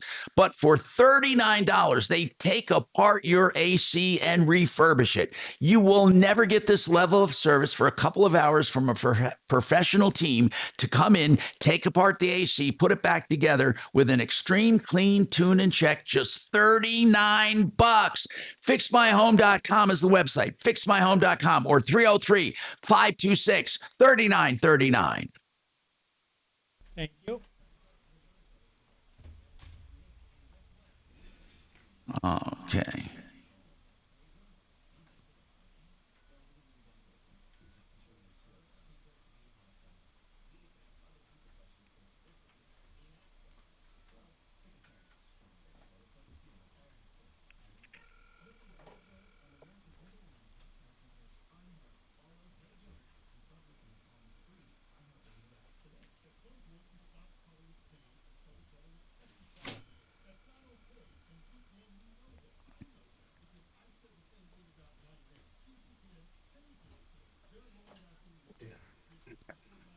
We get so many calls like this that always, and I guarantee, like, I think 90% of them correct. And that there is this subset that. Hi, I was hoping to speak to Sherry. Yeah. This is Adam with the Troubleshooter Show with Tom and Marc. I saw you left us a Hey, Doc. message asking us to. Want me to get you a slice of pizza? I know there's some at. I'll heat it up. Cheese and. No, I'm good. Do you think it's systematic? You mean like an organized effort? No, not organized. It's just that. Yeah, they're similar.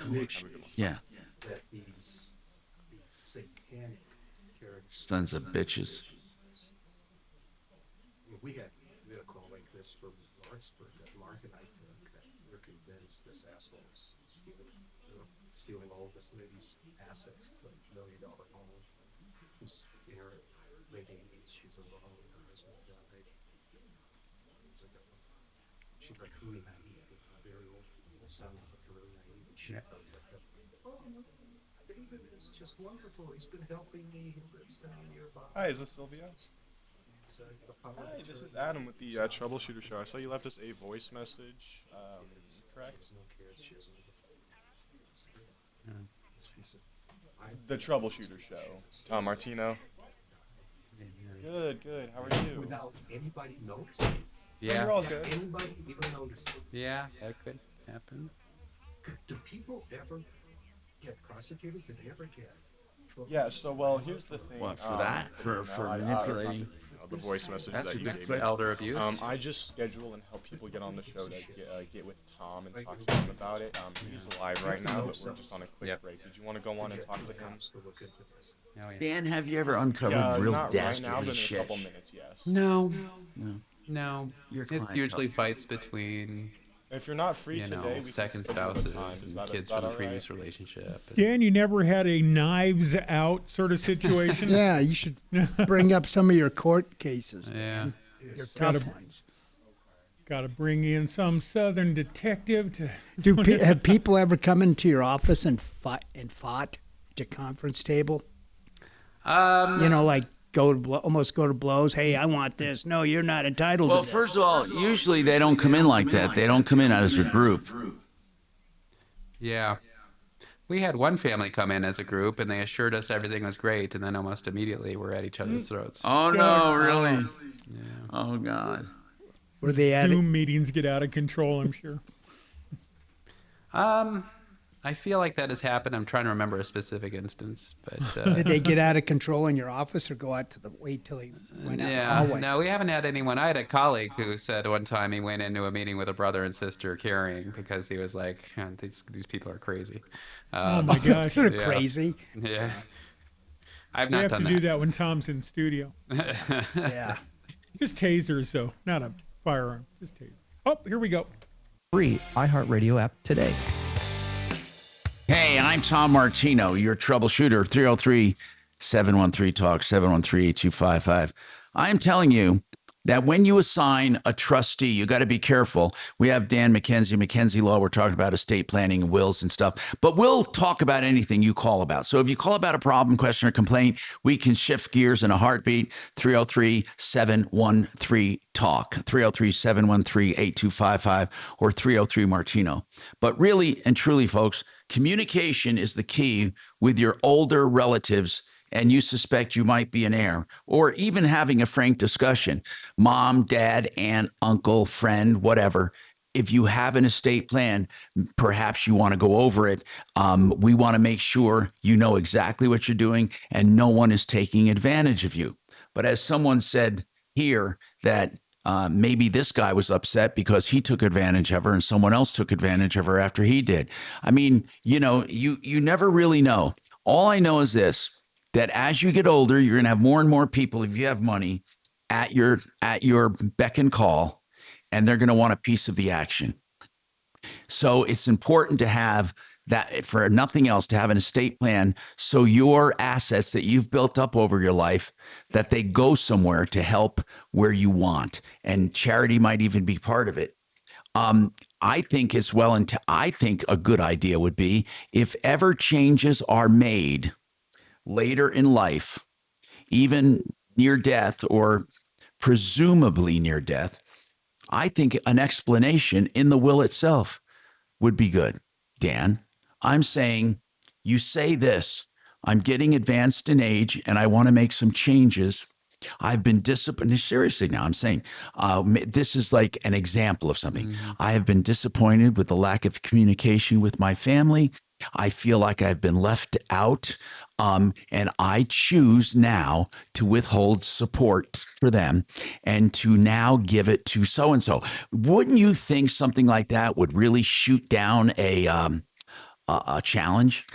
Yes, but a lot of this stuff, I mean, I remember reading a case in law school, actually, where somebody did something like that. It just went on for pages, like multiple pages about, I didn't get a Christmas card. They didn't contact me. They haven't cared for me. And then the family came out and showed it. Here are Christmas cards that we sent. So it's just like, it doesn't totally slam the door, because if somebody is unduly influencing somebody else to make a will like that, they might be smart enough to say, also include this, right? Oh. So it's like the court can't just take that at face value. Maybe after a certain age, seriously, they should have a counselor sign off on whether someone is competent to do it. I mean, listen, Dan, there have to be, I say this all the time, there has to be some improvement made to the system. There has to be. We have all of these charges of incompetency all the time. Whenever they want to prove that the will should not have been changed, they bring up competency. And people don't understand. Proving someone is incompetent, that's difficult, isn't it? Yeah, I mean, it requires probably testimony from doctors, reviewing medical records. These are very expensive things to get done. Now, you mentioned, and somebody must have heard you over YouTube, that you'd be surprised how many people come in and haven't transferred title in the allotted amount of time. What is the allotted amount of time for real estate? Do you have a certain amount of time after death to transfer title? Is there? No, not necessarily. Okay. Because this guy said something about it being 6 years ago, they were left the house and never did the paperwork. Is it too late? Oh, well, they might have to open a probate. So you have 3 years to open a probate. If you don't open it within 3 years, you're going to have to explain to the court why you didn't do it later on. But we've opened probates much later than 3 years. Hi, folks. Done. Thanks. Perfect, Dan. Right to the end of the music. Okay, how are we going to do this with this new equipment? I don't know. Let's see. Let's just figure it out as we go. Because we went from 9 cart decks to 3 pots. And they're like, I don't see you being able to pull this off. I said, I think I will. That was nice. Hey Dan, have you heard of anybody opening probate like 10 years after death? I mean, I've opened them 20 plus years after death. Oh, you have? Yeah. I mean, we have one situation where there's a mass tort case going on involving Iran and some banks in Switzerland and for IEDs that killed people in Iraq during the Iraq War, like in 2003. So they're alleging like a conspiracy against these various entities. So, you know, we got open probates so that there's a plaintiff in these cases. And, you know, it's 23 years ago. I try not to worry about it. The judge was okay with it? You just, you know, like I said, if it's more than 3 years, you just have to explain, like, here's what happened and why we're doing this now. And I've never had a judge question Don't it. forget burgers. Burger day. I'm gonna go get a cup of coffee. Do But you want anything? I would take more coffee. I guess. Theoretically, I'll take some coffee too, Tom. Okay, sir. In a real glass, in a real cup. People, yes. Although Dimitri will probably force his fancy cream in there, right? Whipping cream. That's what D likes. We've had other situations where people discover, like, yeah, real estate was never transferred correctly, and it's been 30 years. I have one case where, yeah, the family thought they executed a quitclaim deed after the person died, or kids executed a quitclaim deed after she died, transferred it to another family member, and it didn't surface that, like, hey, you didn't have authority to execute this deed until, I think, about 35 years later when they were trying to sell the house. Like, oh, we got to go back and do a probate for that woman because they should have done that. So Dan, on these beneficiary deeds, once they're drafted, can someone just put it in their safety deposit box till they die? No, and they get have it to be recorded. They So have as to be soon as- recorded during the person's lifetime. Okay, I didn't know that. What happens if they forget and they do it after death? Nope. Invalid. It's invalid. Yeah.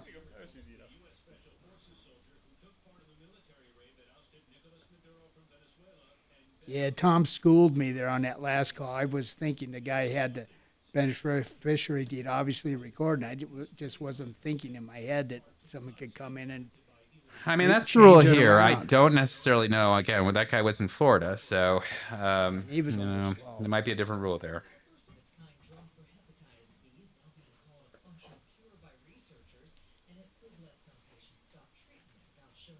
I'll be back. Okay. Thanks for the warning, Shannon. Okay, so Sarah, I'm dropping you off at Emily's. Yeah. And Josh, you're going to Soccer, Dad. Soccer practice. Right. Oh, by the way, I just wanted to let you know when I pick you both up, I'll be wearing my short shorts. What? No! Yep, and my dorky dad hat, and I'm gonna do my dad dance for all your friends. How's Andrew doing? Great. Great. Sherry and I, we'll tell him hi from Sherry. and Okay. I. We like Andrew. Yeah. He's a good. And clients love him. No matter what it takes, and sometimes all it takes is your parental powers of persuasion. Is that kid that's going to DU Law School? Is he gonna? I forget his name. Is he going to come back to work for you once he graduates? Today is his first day for his summer clerkship. Yes. Yeah, Hunter. Oh, he's not done with law school, is he? No, it's just for the summer. Where's he clerking? With us. Oh, okay. Yeah. Okay. Can he get a little school credit for that? I bet there is a way, but we're just paying him like an employee. So no, this is a summer job for him. Oh, that's good.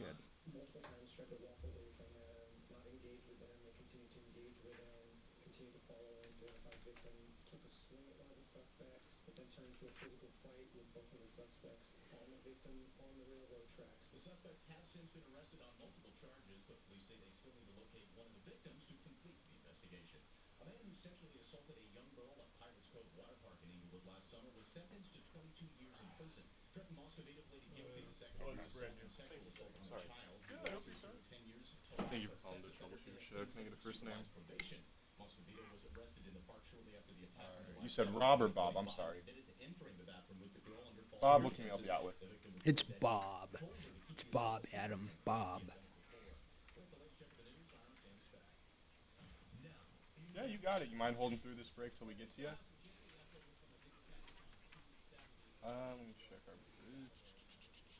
We are about 2.5 minutes away from coming back to the show. Sweet. Thank you much. Hang tight and listen through the phone for your name.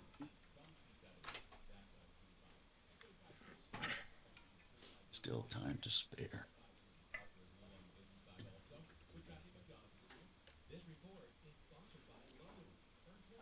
The mint. I forgot I had gum in.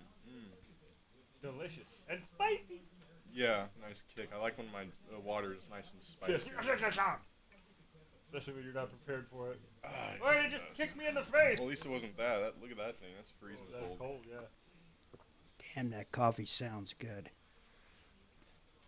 That's like, have you ever brushed your teeth and drank orange juice? Oh, that's terrible. You do it once, and you're like, that's enough. That's, yep, and I learned my lesson.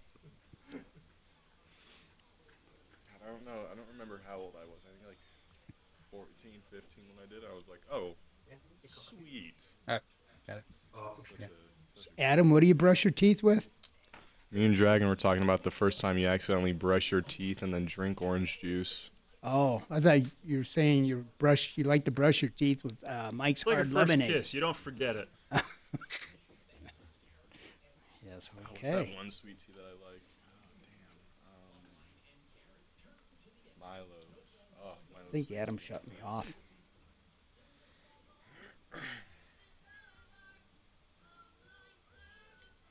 You have a good day so far, Dragon? Yeah, no complaints. There you go. You? Well, How many crazy people we got today?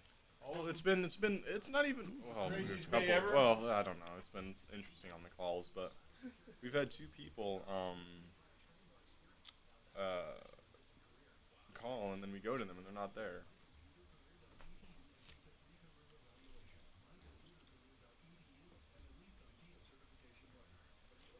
That sounds about right. Or the guy telling me his story 9 times in a row. Yeah. First time when he calls, I'm like, Don't oh, no. care. I was like, oh, no, save it for the radio. Yep. And then I pick up again, tells me it again. Ah, okay, great. Not to be rude, but I don't care. I know, and I told him that, and he still kept going. I was like, finally, I was like, dude, I gotta go. He was going to tell you the story all over again. Well, he did. For like 30 minutes. Or a pickup line, yeah.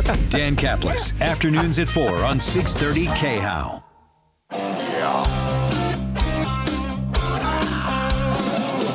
Ripped off, bad news. You need advice so you don't have to lose. We'll come running just as fast as we can. Troubleshooter's gonna help the common man. This is the Troubleshooter Show. Now, Tom Martino.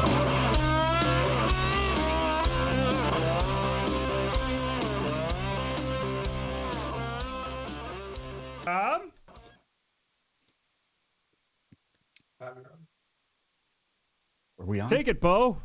Come on. That's your turn. We caller Bob. I'm is here. up. I'm here. I was reading something, and I did not hear the introduction. I'm sorry. So, welcome to the show. I think that's probably be the first time in 45 years I've ever done that in my entire life. First time in 2 weeks. I don't know. What do you think? Have you ever heard that before, Dragon? Have I done that before? Anyway. Do you want the polite answer or you want the real answer? Hey, I want the real. We only want truth here. I'm the Victor Marx of talk radio. Oh, good Lord. I'm just kidding.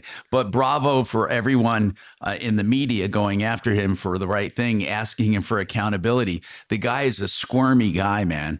I just can't believe some of the claims he's made and the movies. You know, so many people just believe that crap. I didn't mean to get off on him, by the way.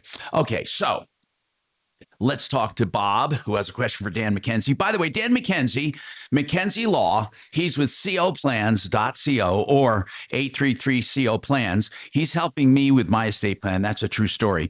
Mine is a little complicated, and, you know, I waited way too long. Seriously, never, ever wait this long. You should, as you're acquiring things, you should include them and update them and update values, and don't be asleep at the wheel. Don't be asleep at the wheel. Bob, what is your question for Dan McKenzie today? Okay, what can we do? Okay, can you hear me? Yes, sir. Can you hear me? Yes, sir. Okay, because you've been talking a lot. Okay. Okay, this is a question. I want Scott to, if there's any obvious pitfalls he sees in my approach to this estate planning. I'm a single white guy, never married, no children. I've got a long-term partner, Julia. So my intent is to name, I have all my assets in either a brokerage account or my house and my car.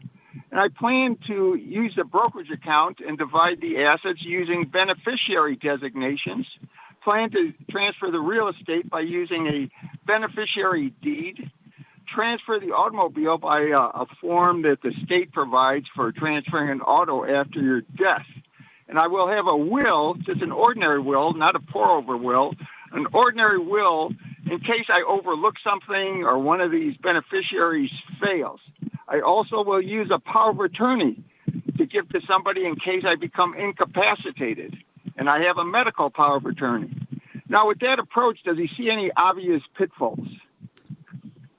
I mean, we do plans like that. I mean, we have clients that come in and they're leaving everything to an adult, and they're using beneficiary designations. And so, no, it sounds like a plan that we do. I mean, without seeing everything, it's difficult for me to say for sure. But the approach that you are describing is certainly something that we see and do ourselves sometimes. So you need to understand that, of course, if Julia survives you, she's going to direct where these things go, and maybe that's fine. Maybe that's fine. Yeah. Okay. Well, I appreciate your comment. Thank you very much. And Bob, is there any reason you're doing it that way? In other words, you want to have as much I could tell, as much done as possible, I could tell right? you why. Okay, go ahead. I could tell you why. I did have professionally done pour-over will and a trust and the documents. I never funded the trust, which is also, I think, a common thing, but the pour-over will would cover that. But I looked at this. If I want to change beneficiaries, it's easier to do it by just going to my broker, and I could do it in an afternoon, as opposed to having to return to a law office to amend a will or a trust. So I thought this approach was much easier. It facilitates changes in the future, and it seems to cover all the transfers that I need. So that's why I decided to go this way rather than fund a trust. Yeah, it sounds like reasonableness to me. You know, yeah, it does. Beneficiary designations on accounts are very important. I just warn people who do this kind of planning, if Julia does not survive you, you're going to have to go back and redo all these beneficiaries. And yeah, it's easy when you look at each one, but it's like, okay, they attach to every asset. And if you replace your car, you're going to have to remember to do it. If you change your bank, you have to remember to do this. It's just an ongoing process. And then secondly, it does not kick in unless you've passed away. So you mentioned the power of attorney. That's pretty critical. But powers of attorney are getting harder and harder to use. A lot of banks are very suspicious of them. So trusts tend to be more reliable in incapacity events. Thank you very much, Bob. Well, go ahead. Sorry. Could I add something to, because Scott raised something, power of attorney. I had one done by a well-known estate lawyer in town. I go to my bank, they go, I don't know if we're going to take this. I go to the brokerage, they go, we're probably not going to take this. And I'm thinking to myself, okay, why not? And they said, well, we want something that specifically designates our organization, the bank, the brokerage, that is identified in the power of attorney. That's what I'm. Yeah. What issues does Scott come across in using the power of attorneys, which are created, just a general one? I mean, that is what I was referring to, that powers of attorney are getting harder to use. I mean, a lot of banks, especially national financial institutions, are like, our desk people are not equipped to read a power of attorney and assess whether it's valid, whether it applies to the situation. So what do they want instead? They want their own form filled out. I think you just said they want their own form. They've got their own power of attorney. They want something in their own records. And again, now you got to go every institution. And like, you could have power, you could have something come up with your utilities, with your taxes. Like, I mean, it's very frustrating. But like I said, if the account is in a trust and you got a successor trustee, they might not run into that. So that is a potential reason to keep the trust. You already have the trust. I mean, I don't usually, when people have trusts already, I don't necessarily tell them to undo the trust, but you are correct that if you bring it to us, I mean, we got to read it and amend it. Okay, so go ahead. One final question. Yeah. I come across this, and I'm arguing with the brokerage and the banks Now, the brokerage has their form. It asks me to indemnify them if anybody sues them regarding this power of attorney. Is it a good idea to sign something that indemnifies these brokerages? Because that puts all my assets at issue. I don't know what the costs are going to be. Right. Have you addressed that issue, sir? I mean, there's no benefit to you of signing it, but I guess you got to decide. Am I going to change institutions? Well, I can tell you, being in the business of managing people's assets, why it's done. The insurance policies require that you get those done for your people. So your insurance would be skyrocketed if you did not do what they recommend. And one of the things they recommend is that you don't take on personal liability of transferring things and releasing funds unless you get them to release it. So I think many times it's just a matter of their insurance requiring it, because we have to be insured, Bob, when we handle people's finances. And your brokerage account, do you manage it or does someone manage it for you? I manage it. Okay. And so you're not running across that with a company, but you will run across it with the institution like Schwab or someone like that. They're going to want to be indemnified, again, for their insurance. Everything runs by insurance. You know, insurance kind of rules everything. And it really is amazing. So anyway, thanks, Bob, for calling. Appreciate it. Jay, you have a question for Dan. Go ahead, Jay. What's going on? Hi, Dan. The first question I have is there a quote-unquote reasonable time to settle an estate when it's pretty much waiting on some really strange small details? You know, Jay, they're holding up the entire rest of it. We were talking about this, and I'm going to come right back to it. Let me take this real quick. That's a very, very good question. Some of these things have been they have been spread out over 5 and 6 and 7 years, which gets ridiculous. So we'll talk about that. It is very, very important. And what is unreasonable? So hang on, and we will get to that. I want to tell you about Apple Air Heating and Cooling. That's air with an E. Apple Air Heating and Cooling.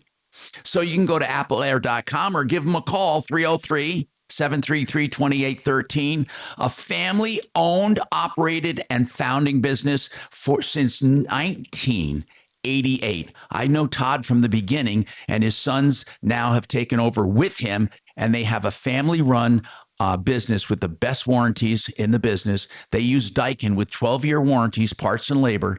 And listen to this. It's 6 years, full replacement with no proration. So that is a company you can trust. 303-733-2813, appleair.com.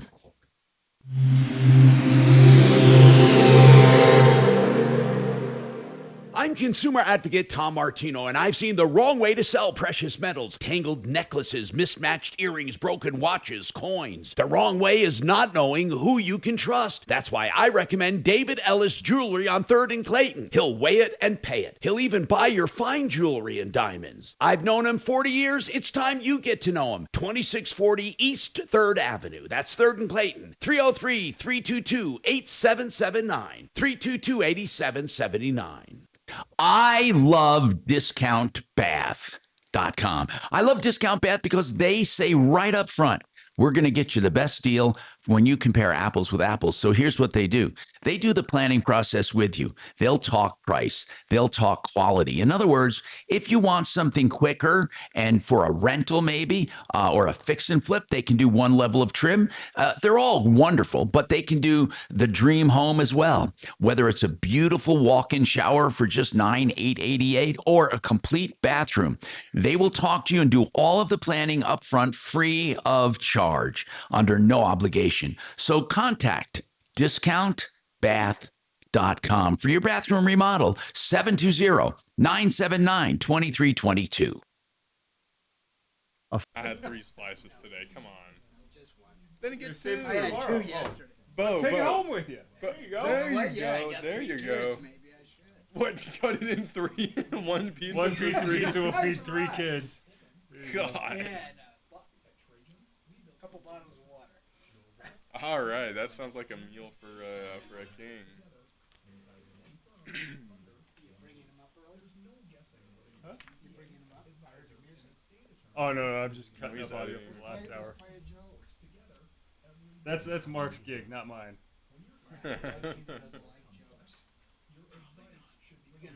Don't be messing with Tom's on-air product. Exactly. Fucking troublemaker.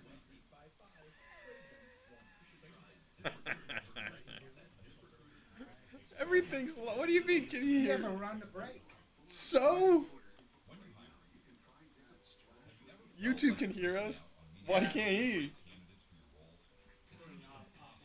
Come on, bro. I need you to use that head. I know you got one. Are you gonna take that pizza home? That's all you. I don't know. I might. Unless it's 3 days old like it's We don't know how old it is. Go ask him. I don't know who brought it in. Someone from the sales floor. What's the sales for? Is that 3?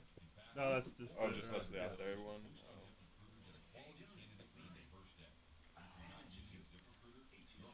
I mean, it's in the fridge. It's fine. Yeah. 2.5. You better be ready just in case Tom's not there. Yeah, that was fun. Yeah, we have calling Bob up. Bob's got 20 questions for Dan McKenzie. You got it. You can host. Yeah. You've been here long enough. See, I can't give you time to think about it too. I was like, Bo, go for it. Because as soon as you think about it, you're gonna fluster and just be like, No, just take it and run. You're right. Just gotta go for it. Uh-huh.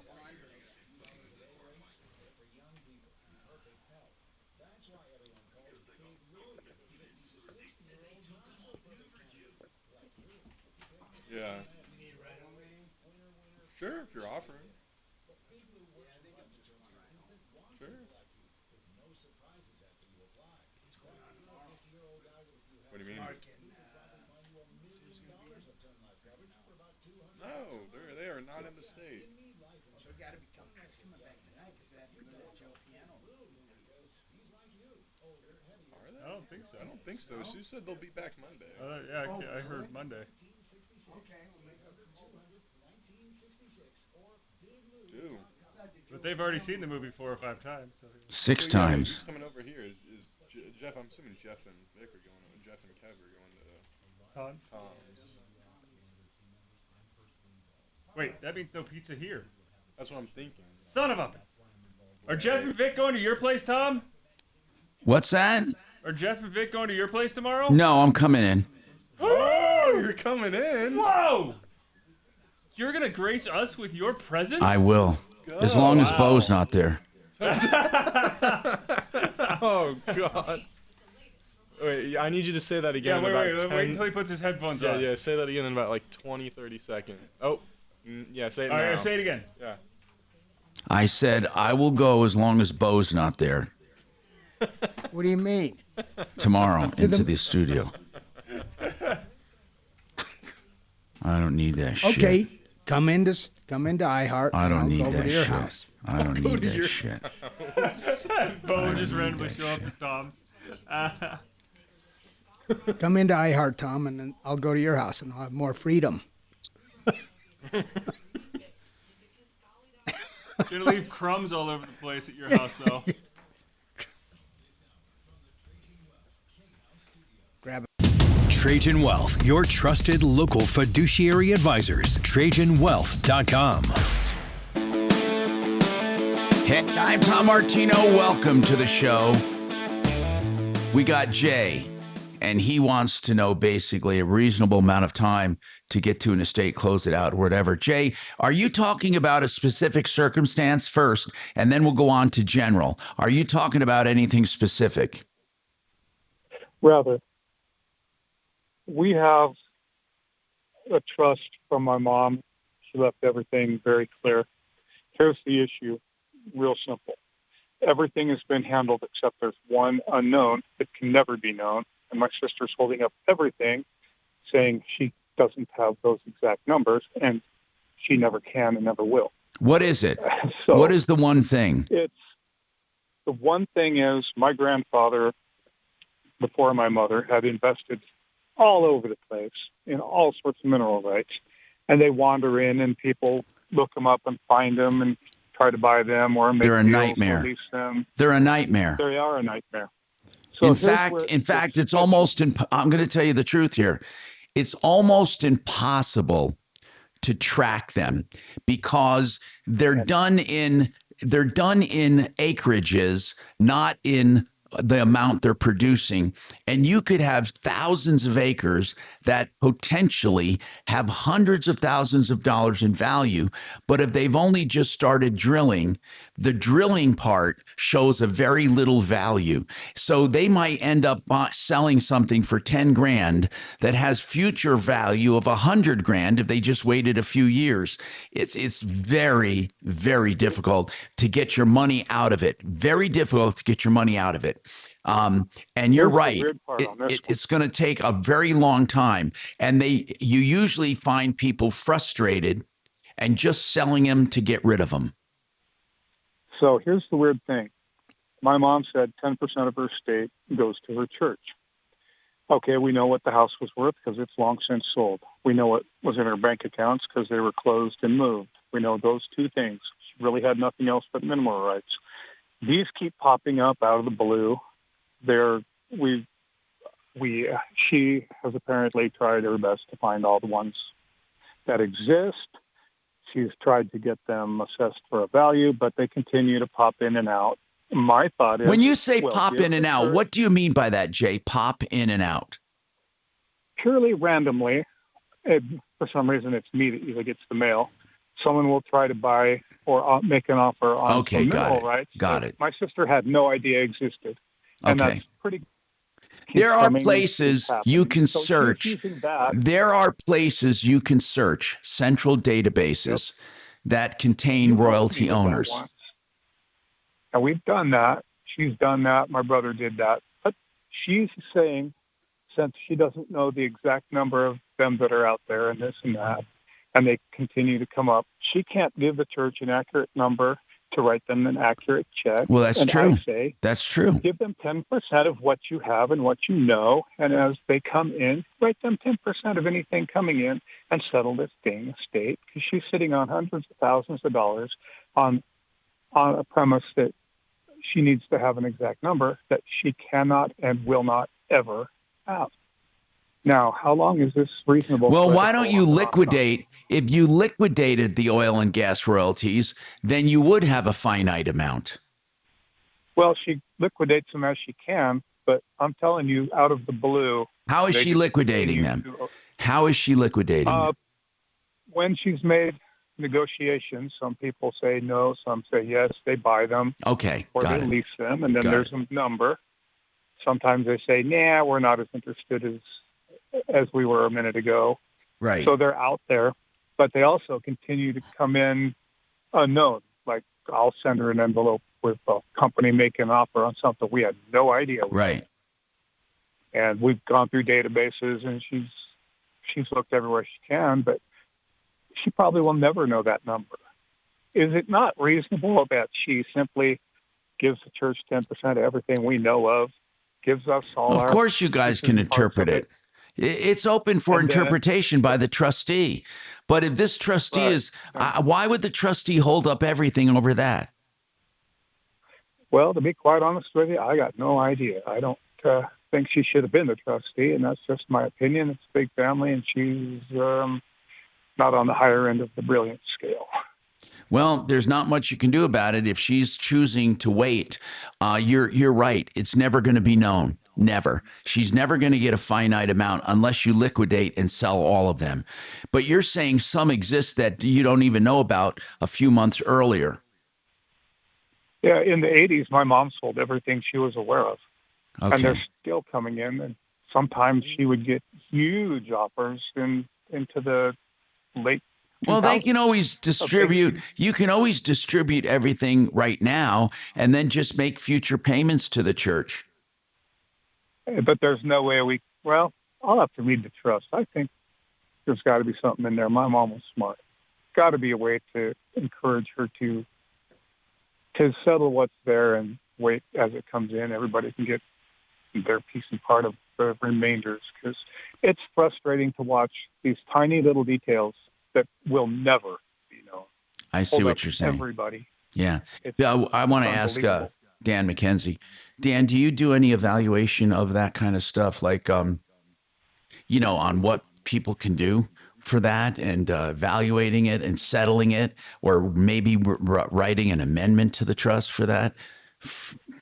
I mean, I guess it depends on what the church is asking. I mean, really, my bigger concern is the church isn't making any demands, are they? They're not even aware of it. Okay. You see, what would, first of all, you guys could decide to just end the church contribution right at a certain date and be done with it. So she, being the, what do you call it, the trustee or the executor, has the same power my mom had. That's right. When she was alive. To a certain extent, they can't change the entire trust, but they can make an executive decision that, okay, these things are trickling in. There's no way to know how much we owe, how much we're going to get, how much we own, how much we're going to get in the future. So we're just going to give the church X amount of dollars and call it good. They have the right to do that. Your sister just has to have the nerve to do it. Yeah, I think she's extremely unaware of that possibility. To get a letter that tells her she can and how much do you think that would cost me in cash to go ahead and get that letter, mail it to her? You mean a letter from an attorney? Yeah, that says, dear Mrs. Trustee, you have this right. You can do it in this manner. This solves this problem. Thank you for your time. Well, what makes you think she's going to believe that? Because if it comes from a trusted attorney rather than her little brother. Well, Tom, the attorney would have to take the trust and read through it and then give a legal interpretation on what to do in this stalemate, because that's what it is. Here's the thing. Does this woman understand that these checks could trickle in for the next 20 years? The entire family except her seems to be pulling their hair out over that very notion. So she's saying, I'm not going to distribute anything until the oil.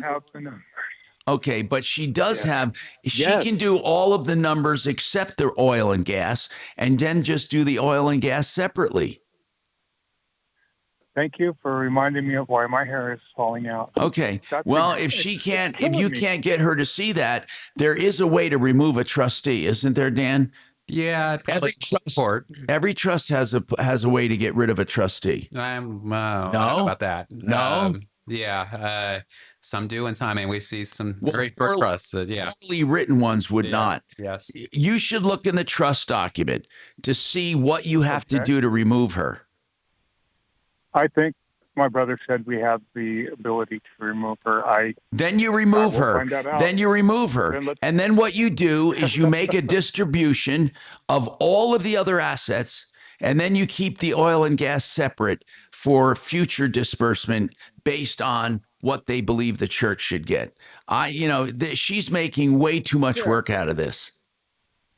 It's gotten frustrating as can be. Well, I just had a conversation how much with some of my money? family yesterday. How much money are we talking about as far as the rest of the money, not the oil and gas, the rest of the money? At this point, and I won't even go into how stupid my family can be, but at this point, about $500,000. Yeah, that's ridiculous. If I were you, next step, Jay, get off the phone, contact your siblings or fellow members of the trust and get her off the trust as the trustee. We have more coming up on the Troubleshooter Show, 303-713-8255.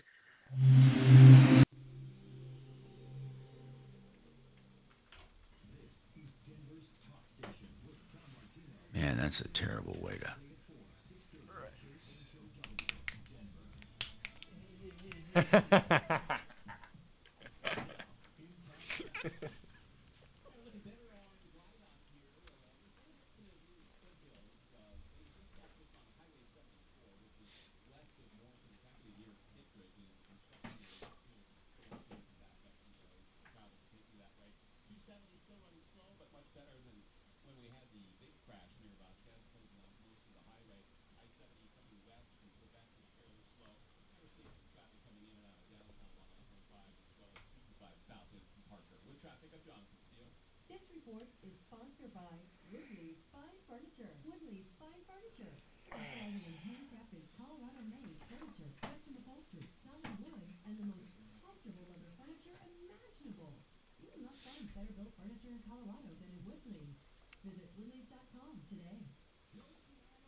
Dan, you're tearing it up this afternoon. I know. I never know what to expect. Sometimes I don't get any questions. Got Sometimes like it's 5 the or whole 6 show. calls. Yeah. Show. Can I get a first Got name? 2 calls in a queue ready for you, and I've got a question. Awesome. Give me 1 second. Oh, these phones are awful. I tried to. Okay. Push the hold button, Adam. It's not even that. They just hang up randomly. We should throw these phones away.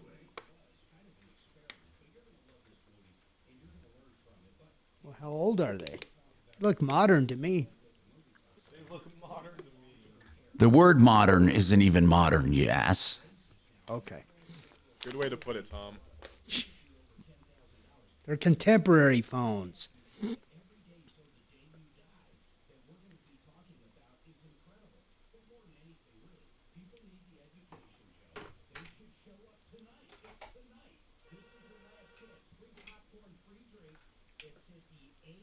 Thank you for calling the Troubleshooter Show. Can I get a first name? Oh, nicely done. Okay, so sorry about that. Yeah, the phone's here. Accidentally hung up on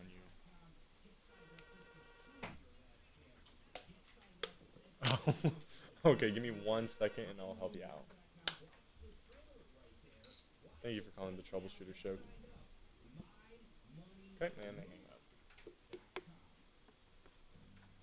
Alrighty, sorry about that. What can we help you out with today?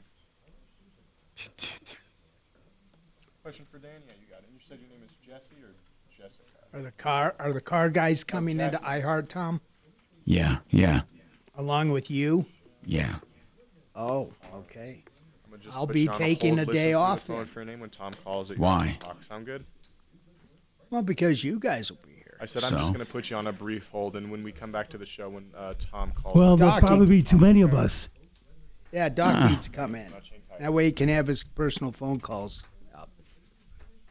You coming in tomorrow, Doc? If it's it'll be Tom and the 2 car guys, right? Okay, and I'll stay home. Yeah. Tom? Yeah. So yeah. there'll be room for me, right? Yeah. There'll be room.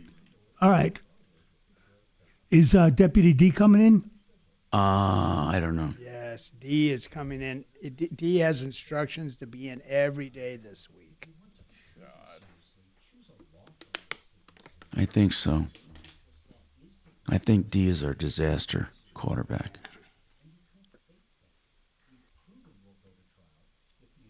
Gonna have to take Dimitri out to dinner for making him hang out here all 5 days, right, D? Hey, Dimitri? You're being talked about. Oh. Yeah, we're talking about you, Dimitri. Are you coming to the studio tomorrow? Who? Are you coming into the studio tomorrow? If Tom, I'm going wherever Tom is going, so he just give me a thumbs up. So we'll be at the studio tomorrow. Yeah. Okay, so then there won't be. You'll have 3 people. There'll be 5. So I'll just be remote. Okay. We don't have 5. But okay. I think we have Kevin. I saw him a couple of days ago, and I said, "Hey, I'll see you on Friday," and he didn't correct me. Yeah, he's going to be there. Got to have Kevin. Who's going to buy the pizza? Hey, speaking of cars, that new Toyota Land Cruiser is awesome. Do you base that on its appearance or its mechanical appearance. attributes? Yeah. Is it a 6-cylinder or an 8? I believe it's going to be a 4 and a hybrid. A 4? And they're all hybrids now too. Okay. I think they're all hybrids now. But either way, it's not a V8 anymore, and it's going to have at least 1, maybe 2 turbochargers. Thing's going to burn itself out like all small turbocharged engines. Yeah. It's still built rock solid. It's so beautiful. Yeah. Why don't you come in tomorrow? because they'll be I'm gonna take a day off. I've been here all week. okay. Mo's got like 80 cases All right. to work on. I got some stuff to do with the kids. It's beautiful, the looks of it. In-law coming in for I agree. It's aesthetically very appealing, Tom. Except Now, an iHeartRadio station. Hey, I'm Tom Martino, your troubleshooter. Back to the phones, okay? So we left off with Jay, and I think we just did as much as we could. We told them to vote the people off the island. Let's go to Tom. Has a question. Tom, go ahead. What's going on, Tom? Hi, Tom. I haven't seen you since our ocean cruise. But anyway. Yeah, that was years ago. That was a fun time. What's going on, Tom? Yeah. Hey, I got a question. Where does Dan or you recommend placing details of a trust or let's say a will? I had a bad experience a few years ago about a will, but I just wanted to get your opinion. You mean where can it be held in trust for when it's needed? Yeah, right. Yeah. It was an updated will, and then they had not filed it with the county, and when they passed on, and I had a heck of a time getting a copy of that will. Okay, this is the age-old question: what do you do after you have a will? Yeah. Okay, so Dan, you're making a will for me. I'm going to get the will. I'm going to get the trust. What am I going to do with it? I mean, people do store them in secure facilities like safe deposit boxes or safes at home. I don't really necessarily recommend that. I usually tell people keep it with your other important papers because it really does need to be the original. Right? And do you keep it sealed? No, I don't.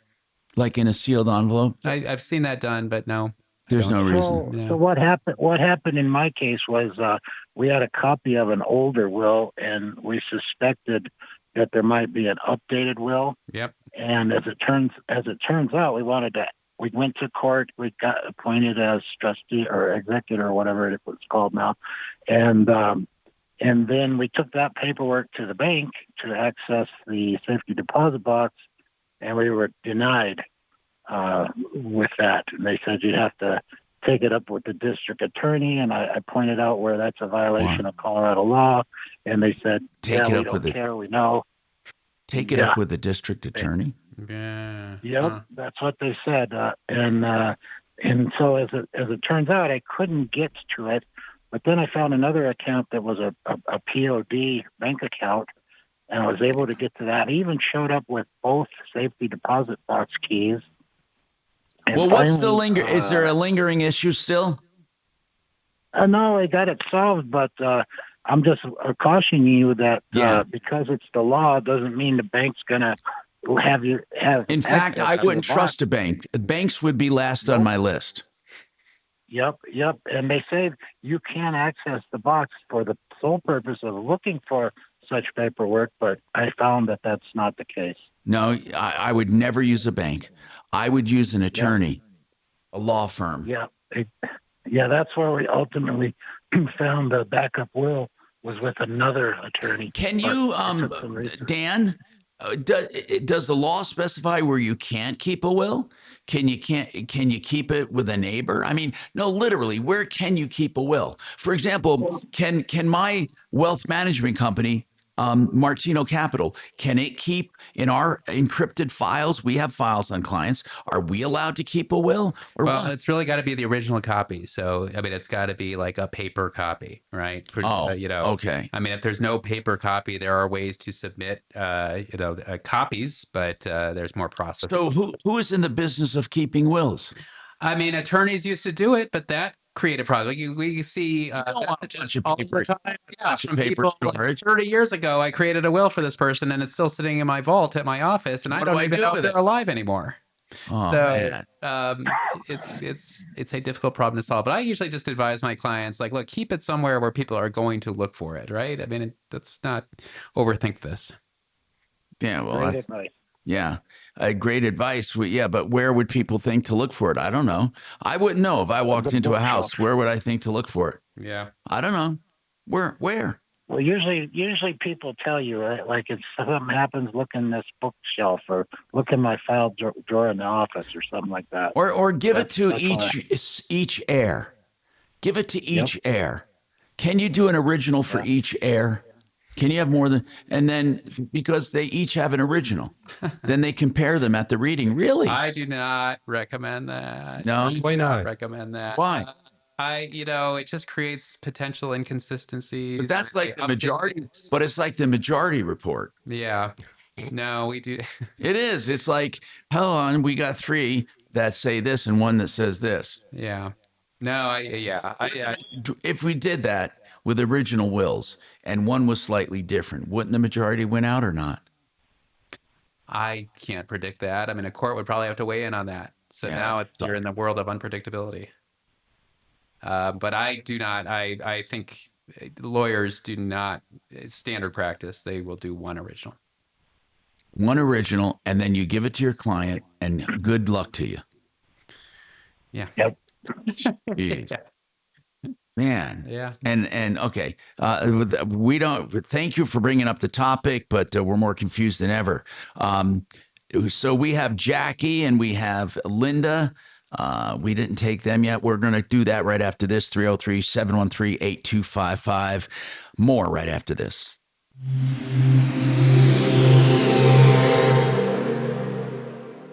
Now, impact traffic. Hey, we're looking better on the drive out here. There's one accident in the foothills. They dispatched this on Highway 74, which is west of Morrison. It's actually near Kittredge, and it's a construction area, too. We are seeing some backups and delays if your travels take you that way. 270 still running slow, but much better than when we had the big crash near Vasquez, closing off most of the highway. I-70 coming west from Quebec is fairly slow, and we're seeing some traffic coming in and out of downtown along I-25, as well as 225 south in from Parker. With traffic, I'm Jonathan Steele. This report is sponsored by AutoZone. Get in the zone. Starting stronger starts at AutoZone, where they've got battery solutions in the form of free battery testing, free battery charging, and replacement. Batteries that fit your needs. That's what makes them America's #1 battery destination. Get in the zone. AutoZone. Hey, if you're looking for a steel building for a commercial enterprise or a church, a warehouse, a factory, or even, a small barn, whatever it is, Great Western Buildings is a true factory in Grand Junction, Colorado, direct to the consumer around the world.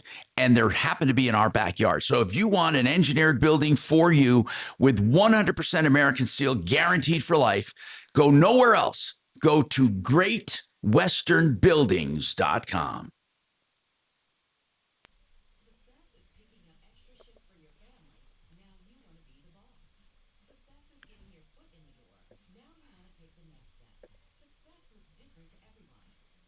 Have you been playing any golf, Doc, at the club? What? Have you been playing any golf? I haven't been for some reason. I just No, because they require balls. Oh, gee. Oh, boy, Tom. I'll probably start pretty soon. Martino's on a roll. Now that the weather's really warm again. When are we going to go over and get another burger?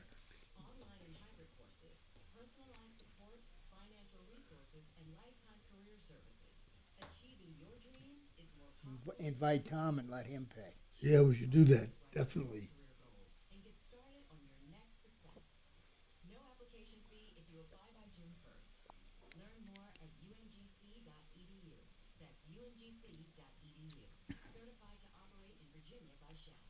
Grocery prices are skyrocketing, but True Nature Meats Texas Smoked Brisket delivers authentic flavor for under $6 per person. 30 years supplying the finest barbecue joints, chances are you've already had their brisket. Old school smoky tenderness, pre-cooked and ready. Heat in 2 minutes, pile high for tacos or sandwiches, restaurant level at home. Exceptional taste, honest value. Visit TrueNatureMeats.com, code FREEMEAT for 20% off, plus free New York strip, Texas smoked brisket, and Mediterranean chicken with code FREEMEAT at TrueNatureMeats.com.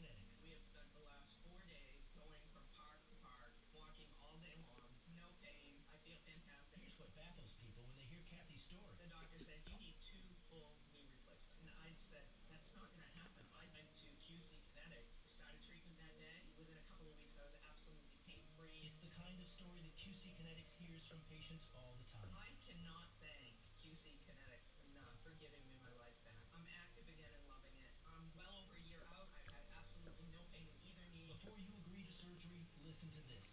Think about it. Tomorrow is Animal Kingdom, so yeah, gotta go. Kathy's glad she took them up on the free consultation. We have one set aside for you. Call QC Kinetics 303-900-8986. That's 303-900. Hey, D, when they were talking about the levels being unbalanced with me being a lot higher, were they talking about on YouTube or over the air? I didn't hear that conversation. I was working a bunch of cases on the phone. I wasn't part of that conversation. Was it today? Did you get the audio on your laptop? I've turned it off, but I can go in the other room and check the audio. Or you could just unplug that and plug it into your computer, that headset. I think you have a headset thing there. Is that a headset? Is that a headset? I think the small plug will plug in. That's 3.5 millimeter. I'm interested in the levels. I made some adjustments. So when you come back on, I'll let you know what it sounds like. You know, you should be able to even hear off. Oh, yeah, but we're not hearing them yet. No, you're right. bit. Yeah. Oh, it won't? Oh, damn. Okay. What? Yeah, it's too big. It won't go in. Ah, that's odd. They're usually 3.5s. That's maybe a little smaller, isn't it? Oh, wait. Now it's going in. I guess it was just stiff because it wasn't used. So, Listen to Hey Jonas on America's #1 podcast network, iHeart. Follow Hey Jonas and start listening. I don't hear anything. You don't hear anything? Is your speaker icon on the feed? You know, on your. Oh yeah, now I hear it. Yeah. He wants President Trump to give him some more stuff. And I want to know that more on the Joe Pack Show compared to me. tonight from 6 to 9 on 630 KHOW. Hello, Tom Martino here, 303-713-TALK, 713-8255. I want to go to the phones and see what's on Linda's mind. Go ahead, Linda. Welcome. What is your question, Linda? Yes, my question is, my husband and I made a will out probably 6 or 7 years ago for our 2 kids. Uh-huh. And I was talking to somebody, and they were telling me that you had to have a trust or a power of attorney, and we don't have either of that. We just why did they tell you? Why did they tell you you needed a trust or a power of attorney? I don't know. I don't know. You did this 6 years ago? They said this is why. Wait, this is what they told us. If anybody that you're leaving money to has been a felon or been imprisoned or any of that, and you leave them money, the state will take it. Then I read that if the person has been out of prison or has no felony for 10 years, that's not true. So I just need to know. Okay, so obviously you have some heirs that have a criminal background. True. Okay. Yes. So, Dan, have you ever heard of a law that if you leave money to someone who's been in prison, the state can confiscate it? I've never heard that. No, unless, is there some sort of restitution that he owes or something like that? Who told you this, Linda? That's all been paid. Like, I heard it from a person that was visiting with us that said, you guys need to check this because this is true. And I'm like, wait, this person we're talking about with the felon has been out 10 years, paid all the restitution, off of everything that the state requires. I mean, it's like, it's there, but there's no more restitution owed. It said, they did tell us there was a thing called pay to stay. Pay to stay? Yeah, on it. I didn't understand it. That's why I'm calling. So okay. They said if you were in prison and you were in a halfway house, they would take the money for them to pay for your stay wherever you were. But all the restitution has been paid for this person like 10 years ago. Well, if it's already been So my paid, question the is, only do I thing need I'm to- finding is they can take child support arrearages, and they can take civil judgments or anything of record. So if there is something of record that he still owes, which would be a writ of restitution, they can take any legal lien. They don't just automatically take room and board, if that's what you're asking. That's what I'm asking. And this person has paid all the restitution and Yeah. There are no and, writs against him right so now. everything's done. Okay, so Is that what you're we saying? should be able to leave. So, Yes. so, I was. We were going to go ahead. No, go. I'm listening. So we thought we had to go back to the attorney who now has retired to find out if that was true. And someone said, no, just call Tom Martino. Okay, because there are some, you're right, there are some pay to stay laws. There are. And what it says here under Colorado, it says it allows the government to seek reimbursement for some incarceration costs if they have substantial assets. In practice, these laws are not commonly enforced. Former inmates who collect money have very seldom seen assets taken. So it seems to be something, and I don't know if Colorado has it, but Colorado may have a pay to stay. You know, that expression, by the way, is well known in the prison world. They do have pay to stay. And I don't know if Colorado's one of them. I'm looking on the Colorado State Prison website. Yes. Okay, Colorado has a pay to stay law, although it is not what most people imagine. Under Colorado law, courts can order offenders to reimburse the government for the cost of incarceration, supervision, probation, parole, even home detention. The statute allows the courts to consider an offender's assets and ability to pay. The restitution to crime victims is part of it. And courts are supposed to consider support obligations to children and spouses first.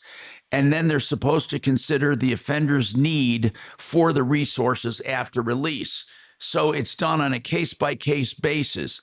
But they do have the pay-to-stay law in Colorado, and they could take some of that money. How long has he been out of prison? 10 years. Yeah. I doubt that anything would happen, because it says the longer they've been out, the less likely it is for them to invoke this. And this is something you don't have to notify the state. The state would automatically come and get it. And if you're wondering, can you do some kind of workaround? The answer is almost always no when it comes to legal obligations like that. 303-713-8255. We have more coming up on the Troubleshooter Show.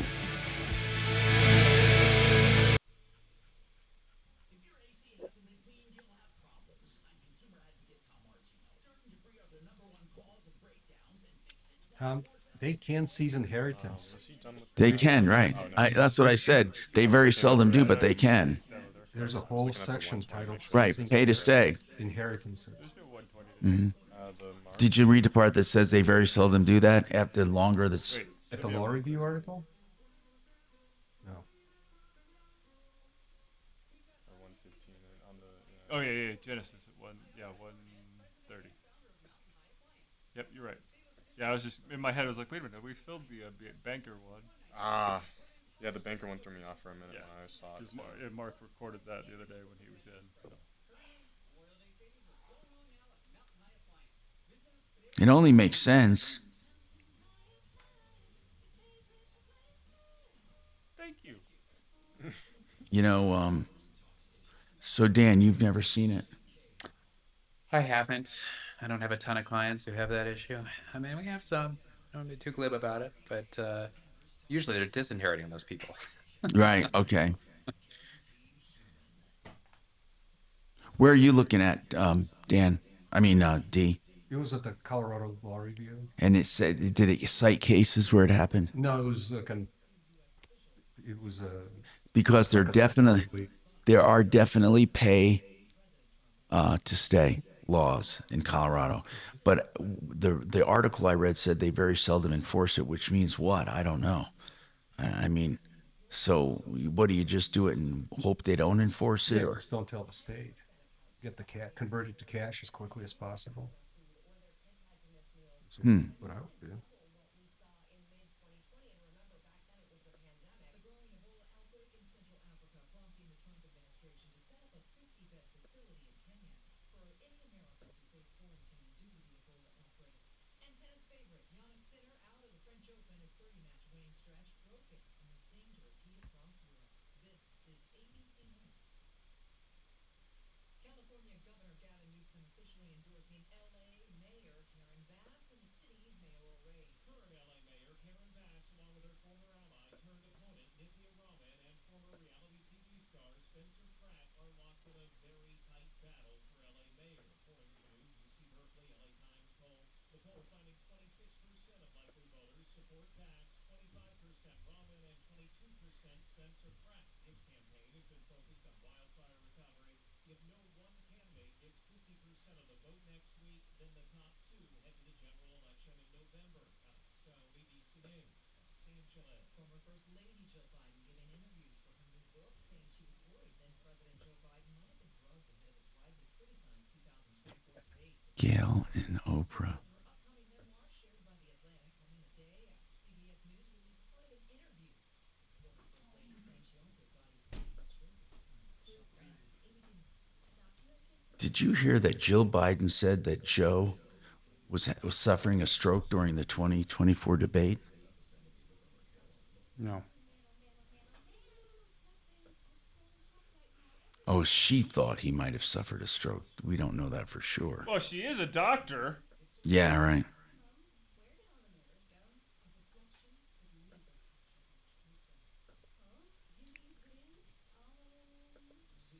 Look on the bright side. Less time blow drying, more time texting. Indeed. Show empathy. Well, you really don't have sweetie. I kind of love it. Do you think Biden would have won? No. Not after the debate, no. No. I was going to say in 24. No.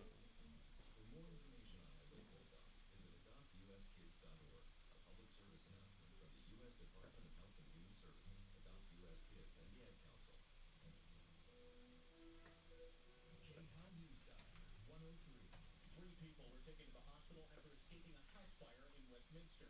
The fire I don't know what he said. I don't even think he knows what he said. Boulevard around 7 a.m. this morning.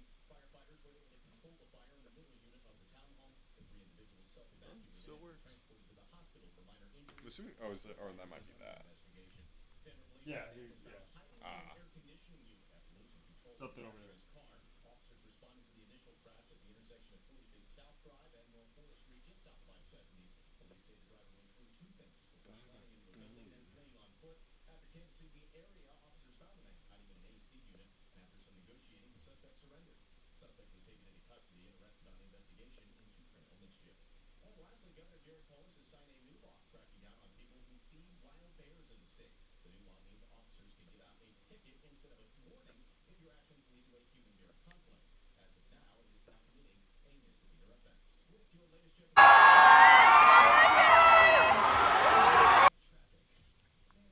Oh, Tom, you sounded fine. YouTube, you and the caller were in balance. Good.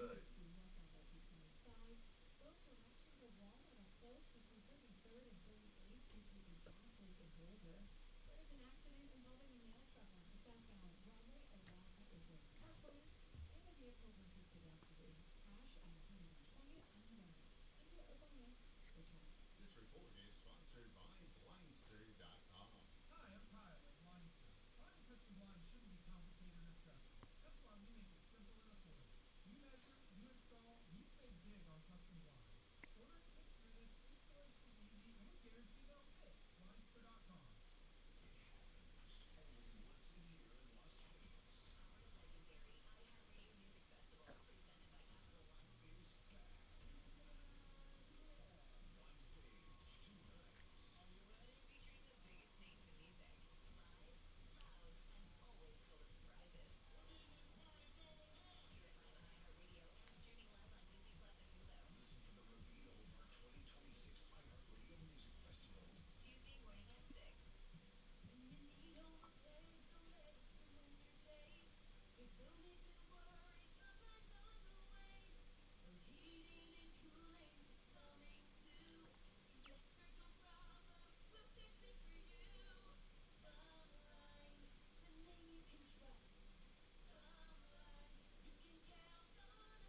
is, yeah, let's see.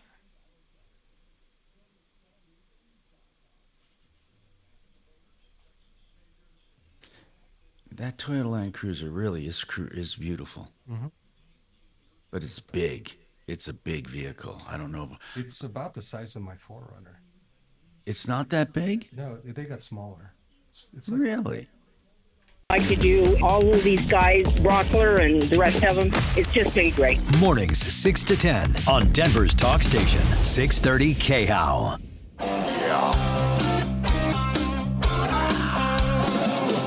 Ripped off, bad news. You need advice so you don't have to lose. We'll come running just as fast as we can. Troubleshooter's gonna help the common man. This is the Troubleshooter Show. Now, Tom Martino. Hello, I'm Tom Martino. Welcome to the Troubleshooter Show. What's going on in your life? How can we help you? We got a bunch of volunteers here with our deputies on board to fight crime and corruption and to fight for you. We also have our expert, Dan McKenzie from McKenzie Law, to talk about estate law. My compadre, Major Marc Mager, and his wife, Suze, are off today. So, by the way, and join us for Car Day. I'll be in the studio talking up cars and car problems, questions, complaints. Jackie's on the phone, has a question for Dan. We've had a very lively day talking about estate planning, and it does my heart good to know people aren't as lax as I was in putting off estate planning. Jackie, go ahead. What is your concern? Hi, Jackie. Hi, Tom. Thanks for taking the call. My husband and I own properties in 3 states, and we were told at a retirement seminar recently that we need to have a lawyer who's licensed in all 3 states to have our wills done. We've already had them done, but he's suggesting that we get them redone. Any thoughts about that? Well, is it just a will, or are you also using a trust, or no? We're looking at maybe needing to do a trust because of this. Yeah. Do you have to do a trust because of that? Can't they do beneficiaries deeds in those other properties? Not every state has beneficiary deeds. What states are they? I mean, it's like half the states have beneficiary deeds. Oh, so it's quite a few that do not. But yeah, having properties in multiple states is an area where I often recommend people do consider a trust, because if you're going to do probate, which I think every state, if you have real property there, is going to require probate, it's probate processes in all the states. So now you got 3 probates going on. With a trust, how does that transcend that? So the trust becomes the owner. So you create the trust. You can create it here in Colorado, but have an attorney potentially in the other 2 states deed those properties in the trust, and the trust is the owner of those properties. So there's no probate. So that's once the properties are owned by the trust, no matter where they're owned, they're part of the trust wherever the trust is. Yeah, just like you can deed properties into companies or LLCs or whatever else, you can deed them into trusts, and trusts don't die, which is why they don't go through probate. So you can have a Colorado trust then manage the properties in other states. They can own the properties in other states, yeah. That's the way to do it then, Jackie. You would have a trust, and the trust would own your other properties. What kind of properties are they in the other 3 states? They're residential properties. 1 property in Texas, we have 6 rentals on it, and 1 property in North Carolina is a residential home. And are each of those in an LLC, or are they in your personal name? I think they're in our personal names. So 1 in Texas for sure is. If they have 3 rentals, this is an interesting question. If they have 3 rentals and they're all put into 1 trust, do they treat their tax returns the same with depreciation and income and all of that? Or does the trust fill out income tax returns based on those 3 properties? It's just a revocable living trust that does not have a tax identity, and you would just keep filing your taxes. Okay, so if I leave assets, my corporation, into a trust, my corporation still does all the normal tax stuff and all the normal ownership of assets while I'm alive. Right. And then upon my death, does my corporation die, or no? It's part of the trust, and it's up to the trustee to get rid of the company. Yeah, transfer it, keep running Okay. it, something like that. So a trust transcends death, and so do the things you put in the trust. Yeah, I mean the trust again, it becomes the owner, and a trust doesn't pass away. There's no probate because there's nobody. The owner is not dead. It's just who's running it. The person running it changes because the person who was running is now deceased, but next person steps in and now they're running it. Can you have a trustee run it while you're alive? Sure. Instead of you? Yep. We have that. Sometimes there are more elderly clients, especially That don't will wanna have mess with somebody it. like a kid who's already helping them. Let's just have that person be the trustee right out of the gate. Do you have any other questions, Jackie?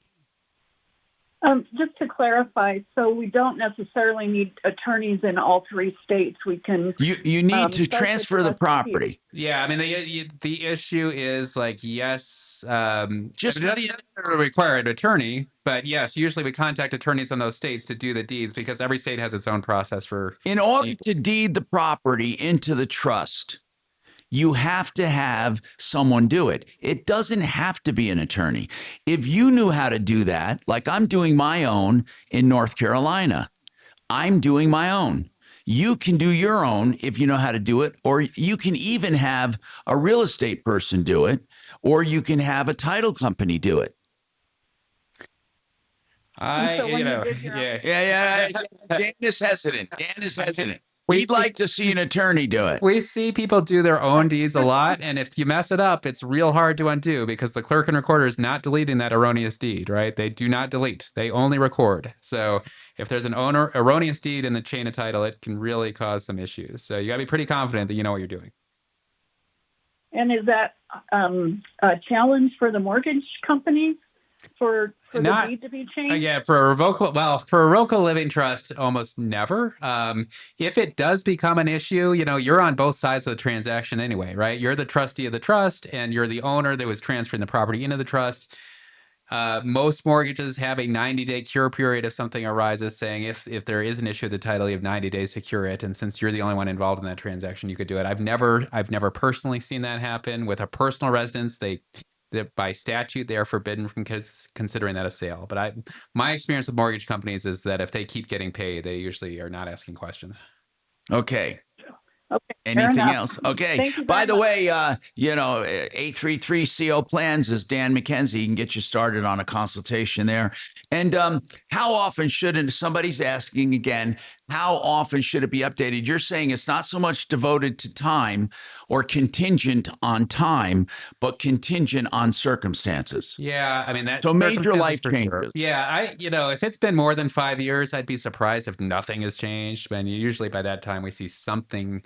Somebody has kind of left your life, or somebody's But passed Texter, away. it's mainly based on circumstances. If your circumstances haven't changed that much, then you don't have to. But certainly, let's say you have another kid or two, or let's say you've acquired some property, or you started a business, or you remarried. All of these things are massively important. Okay, so what's the most things people fight over that you've seen? I mean, the number one thing we see is when somebody is living in a house that they do not have any ownership interest in. There's no And they rental won't leave. agreement. And They won't leave. They think they're entitled to it. They might have an argument that's like, look, I should be compensated for work I did at the end of life of our parents. The people outside the house are like, no. Okay. And that's exactly my next issue. Someone says, I was the main caregiver for my mom, took care of her, worked my butt off. They didn't use the word but. And now I believe I should have a larger share. I mean, if the will doesn't provide for that, tough shoey. I said shoey. I mean, maybe you could argue there was some sort of contract he can enforce, but no, in most circumstances, it's like, yeah, that is a very now different situation. they could all volunteer to give them a little more, right? I've seen that happen. Yep. Okay. Have family businesses ever collapsed at death due to really the businesses just go to hell? Oh, yeah. I mean, if the person who died was really critical to the operation, of course, that's an issue.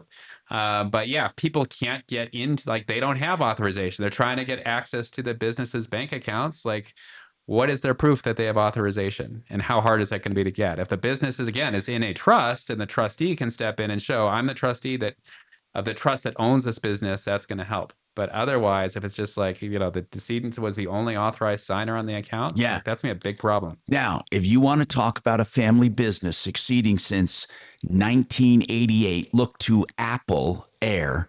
That's air with an E, appleair.com, heating and cooling. Todd Terry started this company with his lovely wife, and then their two sons are working now with the team, and it's a great operation. That's appleair.com, 303-733-2813. The insides of these Toyotas are just spectacular. Hi, I'm I Gary didn't Bell of realize the law Toyota's firm so of Bell and luxurious. Pollock. Involved in a car crash? Injured? You should always call the police. If you want to know why, then listen to our Bell and Pollock Legal Injury Hub podcast on your favorite platform. That's luxurious. Take a look at the Lexus version. SheridanAutotech.com.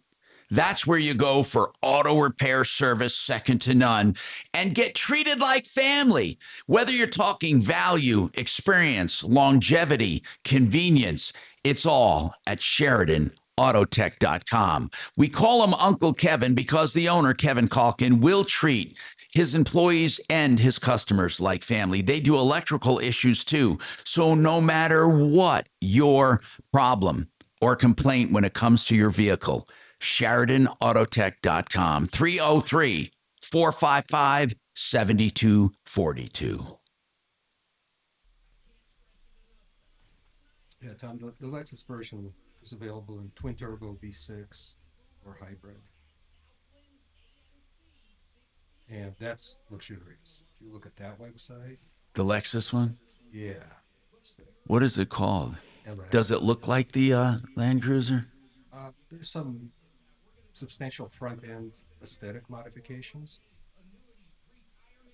But it's the same car, it just has different aesthetic. Oh, it looks exactly, well, not exactly, it looks actually better. Yeah, it does. And wait till you see the interior. Holy cow. It's just a big, this is a big vehicle though, right, or not? No, it's the same size as the Land Cruiser, which is about the size of my 4Runner. They got much smaller. Which is nice. I think that's a cool thing, don't you? Yeah, I agree. Easier to drive, easier to park. Does it have rich Corinthian leather in it, Dimitri? Awesome. Like understated elegance. So it's called the GX550.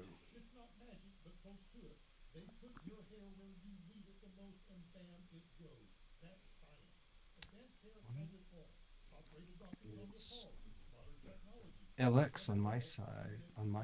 The 2026 Lexus LX. LX? What did I say? It's GX. For the GX. Is that the older one? It's smaller. GX is not it. You want the LX. Take a look at the LXs. I mean, I'd rather have the GX, of course. I mean, yeah, the GX 460 is my favorite Lexus, but the one you're looking for is the LX. LX. Mm-hmm. Huh. LX. They don't even have a fucking... they don't even have a search tool on this site, you assholes. It's called the LX 600. LX 600. Jesus. You found it? No, I'm looking at some of these sedans are just outrageous. Yeah, their convertible is awesome. Okay, I can't find it on the website nowhere. Not one place. It's amazing. You can't find it. Is it hot in there? Is it? What is it considered? Turn it down. I mean, it's not one here. It's their flagship product. Not one here. Not one. Are you on the Lexus website? Of Greenwood Village, yep. You just ask them. I don't know why I got to put you in there. Yeah, I'm on the Lexus.com website. Dan, you okay with this cable here?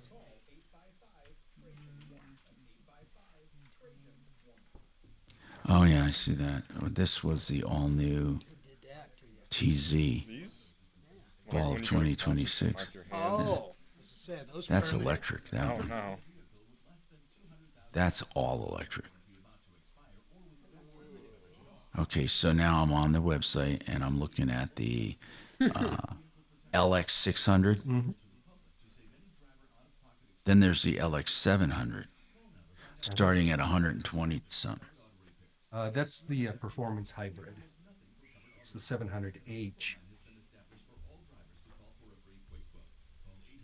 Drivers who are covered will not have to pay for coverage repairs again. This protection plan is at an all-time low.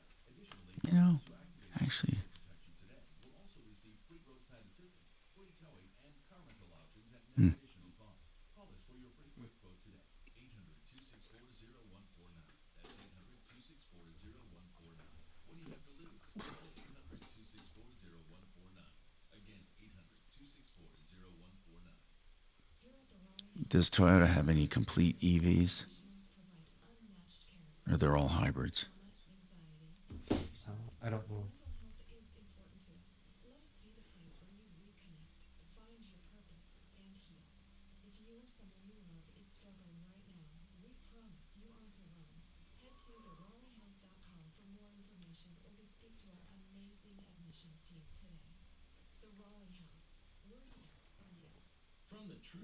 They had really fucked up the looks of the Bentley. Jesus, they've ruined it. They used to be so beautiful. Just fucked them up. Sponsored by Blindster.com. Hi, I'm Kyle at Blindster. Buying custom blinds shouldn't be complicated or stressful. That's why we make it simple and affordable. You measure, you install, and you save big on custom blinds. Ordering takes minutes, installation's easy, and we guarantee they'll fit. Blindster.com. This hour from the Trajan Welch K-House Studios. Your trusted local fiduciary advisors, TrajanWealth.com. Denver's talk station. Online at khout.com. Hi, Tom Martino here. Welcome to the show. 303-713-8255. Deputy Bo, you have a question for Dan McKenzie, McKenzie Law. What is it? So I have two questions. Dan, what do you think of this to protect older people with their wills? Could they put a statement in a will like, my will cannot be changed or altered without a letter of competency from my doctor? Because we're talking about mental capacity of people and people trying to change their will. So if they put that in there, what would you think of that? Would that be valid? I mean, I don't know if that would be valid. I mean, that is kind of the rule anyway. And I'd be a little bit nervous to advise a client to do that because they might need to change their will. And that can take, to get a doctor to sign off on that, doctors are getting reluctant to get involved in this kind of thing. It can be more challenging than you think, and you're kind of tying your own hands. So, right. You know, the only person potentially harmed by that is you. Most people are not feeling like they're going to have an incompetency issue. Even though they do.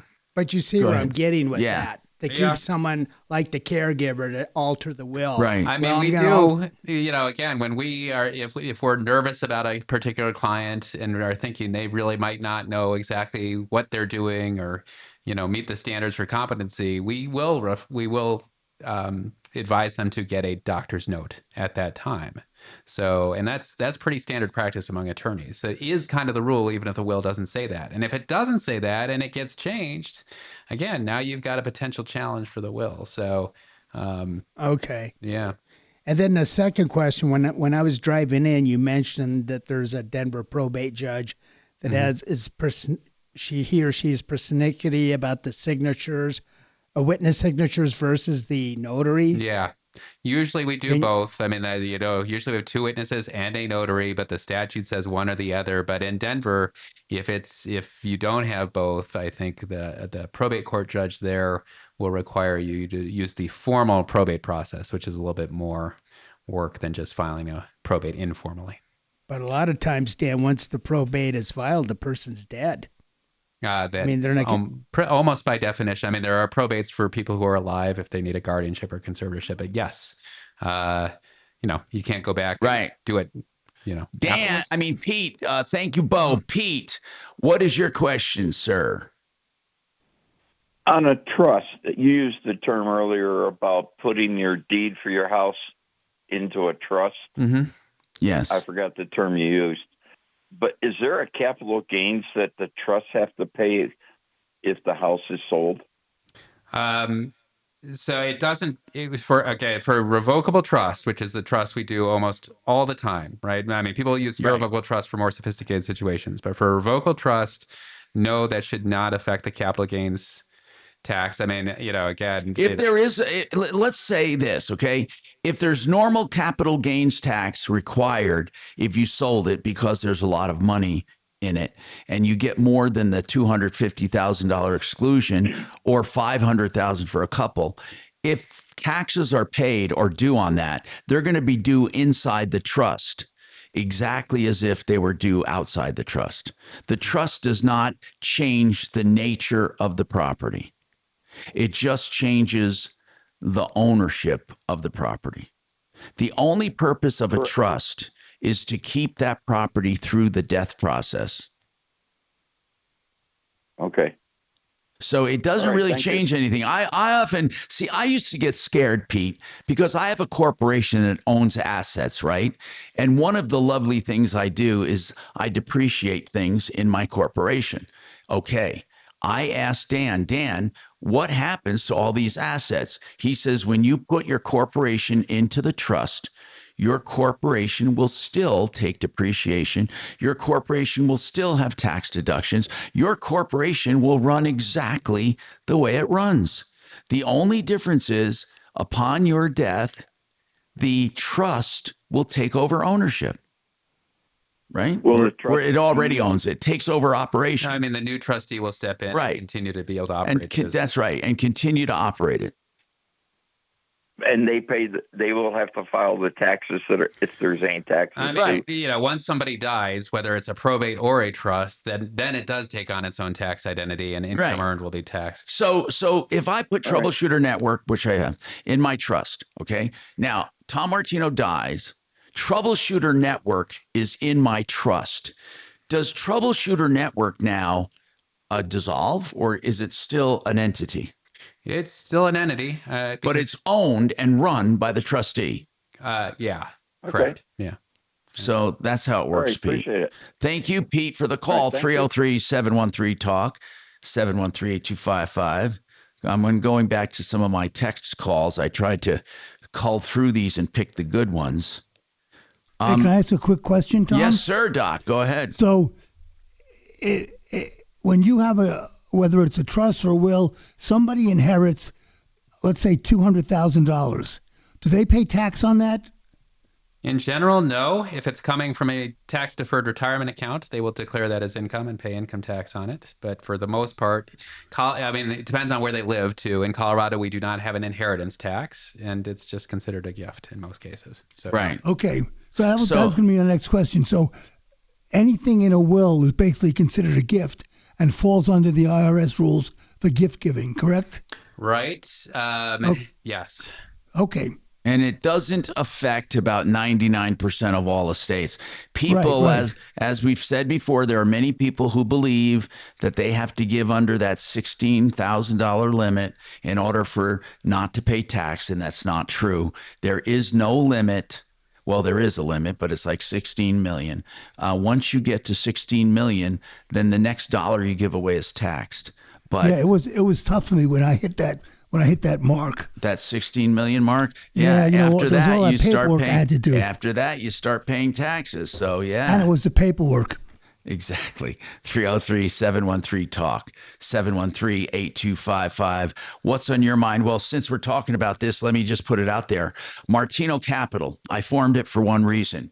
I wanted to harness the power of AI, the power of the internet, and the power of individuals working for individuals. We do not purposely send your portfolios to giant portfolio managers and make a middleman fee. Listen, if you have a financial advisor, 98% of the time, it's not being managed by that advisor.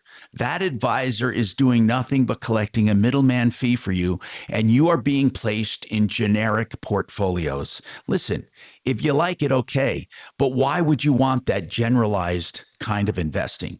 We're asking you to take a review of what you have. We'll go over everything you have piece by piece. And trust me, if you have a wonderful thing going on, we'll tell you. But if we can improve it, and show you with actual figures, back tested 3 to 5 years, we can let you know. Wouldn't you like that peace of mind? And I've been helping people for 50 years. And what I've gotten there by is helping people. So please give us a call at 303-771-HELP. Don't just wait another day saying, oh, I'll just hold off. People like to go out of sight, out of mind. 303-771-4357 or martinocapital.com.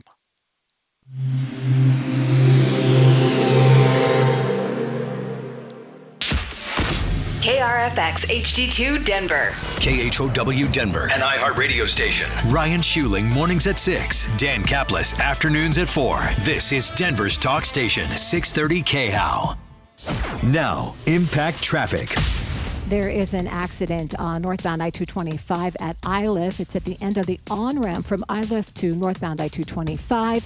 Both directions of Walnut are closed between 33rd and 38th due to a gas leak in Boulder. There is an accident involving a mail truck on southbound Broadway at Wildcat Reserve Parkway and a vehicle versus pedestrian crash at 120th and Havana. I'm Peter Urbonis with traffic. This report is sponsored by Blindster.com. Hi, I'm Kyle at Blindster. Buying custom blinds shouldn't be complicated or stressful. That's why we make it simple and affordable. You measure, you install, and you save big on custom blinds. Ordering takes minutes, installation is easy, and we guarantee they'll fit. Blindster.com. My next company that I've known from the beginning, these guys should be called Genesis Total Everything for your home. It's Genesis TotalExteriors.com. Let me tell you what I love about the company. They do everything on the outside of your house, including painting. And they can even do basements and baths. And they do mold detection and remediation. But let's talk about siding. Siding can make or break a home when it comes to maintenance, when it comes to energy efficiency, when it comes to beauty, when it comes to resale. It's one of the highest returning things you can do for home improvement. So let's talk to Mark Szymanski, the owner of Genesis. Let's talk about your siding special going on right now. Yeah, Tom, I tell you what, having a good siding and a good-looking view of your house, when you walk up or you drive up to a house, especially even if you're thinking of selling or you're just going to live there, you want the house to look beautiful when you drive up. And new siding can do an amazing job. You got some old water-damaged siding, just kind of looks worn out, and the paint's not sticking anymore. Yeah. You spend a lot of money on painting the house every few years. Put some new siding on there. You can get a pre-colored siding if you want. That will last you your lifetime. You'll never have to paint your house again if you want to go that direction. Or we could put other products on too that you still have to paint, but not as nearly as often as you would in your current house. And right now, Tom, we're offering 15% off labor and materials. That's 15% off labor and materials. And when Mark talks about this, it's not a phony baloney sale where he marks it up to marks it down. He has already great products, great value, great prices, and he's going to take an extra 15% off. That's Genesis TotalExteriors.com, a company I've known and trusted for like 30 years. 303-679-8509. 303-679-8509. As Shannon would say, lift him. Unless he hung up.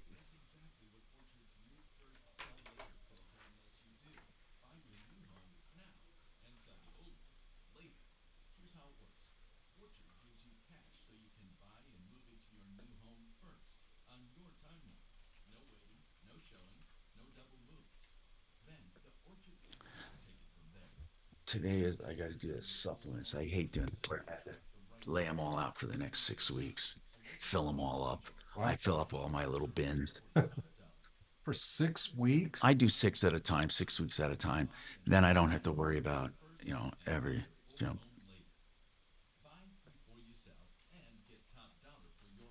I think that stent really did some good for me. Yeah, it did. I really think it did. Look what a great week you're having. Yeah. I think some poison was building up there. Well, of course, yeah. They fixed it. Good job. Yeah, I couldn't help but notice an enormous array of vitamin C in that. That was from old Tom. Oh, okay. Do you need some? Take some. Well, Take some. I took one of those bottles that I'm still Take whatever you. using, but you have all those little packets. You have like, Oh, that was my daughter bought those. Oh, She bought those. okay. Yeah. But you can take some of those too. Take whatever you want. I'm serious. I hate waste more than anything in the world. And some of that stuff will just go too long. So just take whatever you want. You know, take a little bag of stuff and I'll take one of those baggies. You know what I'll do is when that bottle that I got here, when that begins to run out, I'll grab it. Yeah. I also have magnesium and potassium. But you take those. Yeah, but and then you know what else? I don't know if you ever need anything, but there's something. Crave and bold authentic taste without kitchen chaos. True Nature Meats Southern Barbecue Chicken Breast delivers juicy pre-cooked chicken with classic sweet smoky sauce. Full of soul. 30 years supplying the finest restaurants. Chances are you've already had their There was a time I wouldn't have a normal thing ever. TrueNatureMeats.com. Code FREEMEAT for 20% off. Plus free New York strip, Texas smoked brisket, and Mediterranean chicken with code FREEMEAT at TrueNatureMeats.com. You know, I'm going back for my follow-up for my surgery. Just this is normal on the calendar. It's been more than a year, and I think Stephanie thinks I'm silly, but the way they sewed me back, it's a little crooked down, and she goes, "Forget about it," and it's like it puts a little. It's just redistributed. 042449. EuroPlumbingColorado.com has the lowest prices guaranteed. Hi, Tom Martino, your troubleshooter, 303-713-TALK, 713-8255. Okay, so Dan McKenzie's with us. Boy, a wealth of information. Let's talk to Rex. Rex, go ahead. What's on your mind today? Hey, we got off into the weeds. There is a difference if a guy gets a gift as opposed to the beneficiary of a will. No, there's actually no difference. I beg your pardon? There actually is no difference, Rex. Tax-wise. There's, it's my understanding if you receive it as a beneficiary of a will, you get a step up in basis, but a gift. Oh, okay. I thought you were talking about income taxes. You're right. You're right. You're absolutely right. If you give something of value to somebody before you die, they inherit your basis. So they will have capital gains when they sell it. Whereas if you do it at the date of death, you get that stepped up basis and therefore would presumably have less profit when you sell it and therefore would have less taxes. Yeah, that's for capital gains. You're absolutely right. I was talking about giving away money, whether you give it away during your life or give it away after you die. There is no tax on it below the threshold of about $16 million. Right. Good show. Thank you, Rex. I appreciate the clarification. So you're right. You should never, if you want to minimize tax implications. I'm going to say that 7 times now. If you want to diminish taxes, how about that? What you do is you wait till day of death, right? Right, Dan? Because at the day of death, the home that they inherit, they get a stepped up basis. And that's even with a beneficiary deed, right? What if you put a home in the trust and the trust goes through probate? Does it still get the stepped up basis in the trust? Yeah, inheriting at death, whether it's through probate, a trust, or Is Mike on? Okay, I'm sorry. Keep going. Say it again. Through a beneficiary deed, probate, a trust, all those are going to get the step up in basis. The one exception again is if you use irrevocable trust planning to get assets out of your estate during your lifetime, that can also change the capital gains basis. Okay, somebody was married to a guy 10 years and divorced. His kids want to know, is she entitled to anything? She was married to him for 10 years. Whose kids are whose? Okay.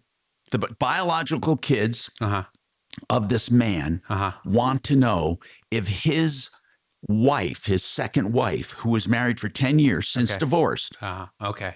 what happens? Now, divorce should sever any Obligation. obligation. Now, he could have left her on beneficiary forms, which can create a mess. That happens? Oh, yeah. Can you go back and say this wasn't meant to be? Yes, and there is a statute saying, look, if there's a divorce, we're going to treat this as pre-disabled. It's very complicated because a lot of the companies are outside Colorado. They're just like, look, we were told to do this. So people, you need to know that you need to check your beneficiaries. So many people, they get their will and stuff done, and they don't realize that it's in conflict sometimes with the beneficiaries. Yeah. And the beneficiaries should be in unison. So how do you do that? What would take precedent if you forgot to change the beneficiary on an account, but in your will, you left that account to somebody, but there's a different beneficiary? The beneficiary designations take precedence over will. What? Yeah. Really? So if you have a will and you leave your investment account to your son, and meanwhile, before that, you had put a beneficiary on there, that beneficiary takes it first. Yeah. It's a contract with that company, and the company is going to say, look, we were told to do this. Here's what we're doing. Okay. So it just doesn't get controlled by the will because it's now outside. And here's another one we get a lot of, Dan. I'm compositing a couple of them I got. Okay. That especially Wells Fargo, for some reason, are giving people a hell of a time to get access to bank accounts. What's going on with that? I mean, are we talking like powers of attorney? If someone's still alive? Yeah. Like I said earlier, it's getting harder and harder to use powers of attorney. A lot of banks are very nervous about it. And Wells Fargo, yes. So what do you do if your mother or father are incapacitated and they give you a power of attorney? What do you do? Yeah, if they won't accept it, you might have to get a court to basically enforce it through a conservatorship, right? So, which is a big deal. So it is a pain. Can you ask, does Wells Fargo have its own that it wants, or what? Why are they putting up such a hard time? Have they been sued over this maybe? Yeah. I think from their perspective, it's just like, look, I can see that there's a power of attorney here. I can see it's signed and notarized. This person signed it. We don't know if they've done 10 more since this one. We don't know if someone's going to show up tomorrow with another one saying we want the same money. So they're very nervous to hand out money when there's not really any confirmation that the person is incapacitated, that this is the most recent power of attorney. So some sympathy for the position they're in. Okay. What documents should every adult have in addition to the will? Do they need anything else? Yeah, the power of attorney. I mean, you're more likely to have an incapacity event than a death event. So the powers of attorney. So will my estate plan have a power of attorney set up? Yeah. Mm-hmm. Okay. Yeah. That's part of the checklist you have then. For sure. Okay. And that's different than a trustee, or could it be the same? I mean, the trustee can only control assets titled to the trust, but stuff come up that is. Can they be both though? Can they be my trustee? They usually are. Yeah. Okay. Is it best, when you said it might be both, is it best to consolidate as many duties under one person as possible, or should you spread them out? I like to have one person be in charge of most stuff. So yeah, usually they are the personal representatives. They can handle stuff outside the trust. If there's a trust, then they're the trustees. So they just can kind of cover everything. Otherwise, you're coordinating between multiple people. There's obviously more possibility for disagreement. You have administrative issues if you have to get multiple people to sign forms. Like, it's just a lot. And somebody wanted to recap about out-of-state ownership. They have property out of state. Were you saying that property has to be transferred to Colorado's ownership? Well, no. I mean, you can't. You can't. Right. But hold on. What they mean is the Colorado Trust. Yeah. If you have a Colorado Trust, it can own out-of-state property. Right. And it will own out-of-state property if you deed it to your trust. Yep. And then upon death, how is that treated then? The trustee will be in charge of that out-of-state property. Correct. But it's still subject to the laws of that state. Yes, but they should be able to do whatever they need to do. If that's transferred to a beneficiary or sell it or whatever else, the trustee should be able to do that. Yeah, but a lot of states give foreign corporations and foreign entities and foreign trust problems. They really do. They have all kinds of filing requirements every year, and they charge them a lot of money to do it. And I think it's just secret taxing. But so when you have an out-of-state property, and you transfer it to that trust, doesn't it have to be domesticated in the state first? No. There might be some sort of record you need to make You need about to who the register trustee is. that trust, I think, with the state, don't you? No. No? Okay. Why is that? Here's the reason I'm asking. I had an LLC in Colorado that owned real estate in another state. They wouldn't recognize the LLC ownership of that property unless I registered the LLC with their state. Companies are different because we don't know, like, you register an LLC here in Colorado, like, you're not telling it who the owner is, right? So, I mean, there's no public record of who that person is. And so the challenge there is, like, they're worried about is, like, look, if I'm operating as an LLC in another state, let's say I'm running a rental property in Kansas, and something happens where the person in that property wants to sue me, like, how are they going to do it if I don't have someone in Kansas who can receive the papers? There's no registered agent. They don't know who the owner is. Like, it's that's the issue. Because LLCs are protecting you from liability, whereas trusts, a revocable trust does not protect you from liability. So the benefit of not having that liability protection is you don't have all these hoops to jump through like you do with LLC. All right, we got to take this break. I'm Tom Martino. We got more coming up.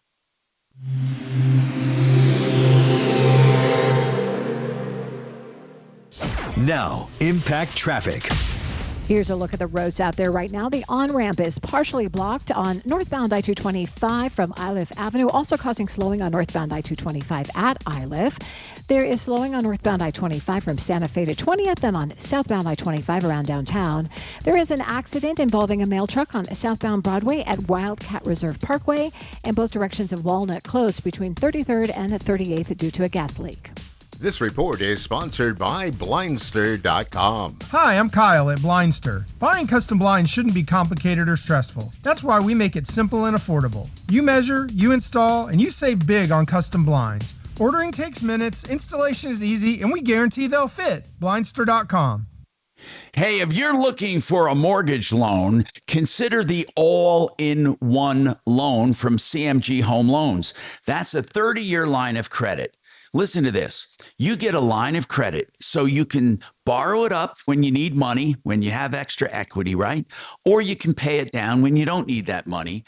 And you only pay simple interest for the outstanding balance. And get this, if you have a normal checking account that you use to pay monthly bills, while that money is in the checking account, it counts against your average daily balance, even though it's totally liquid to you.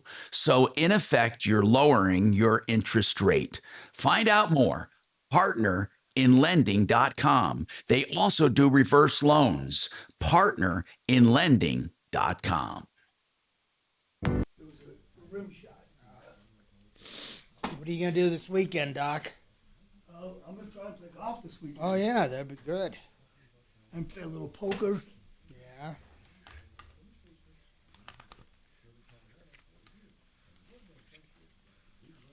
So you going to come in tomorrow? I don't know. I'll either work remote or come in. I might just work remote. I don't know if God, Jeff these Vick's depreciate they depreciate too fucking much. These Bentleys are piece. God almighty, they go down a lot. In 2 years, they depreciate like more than half. And you're paying over $300 for the damn thing. That's too crazy. Beautiful cars.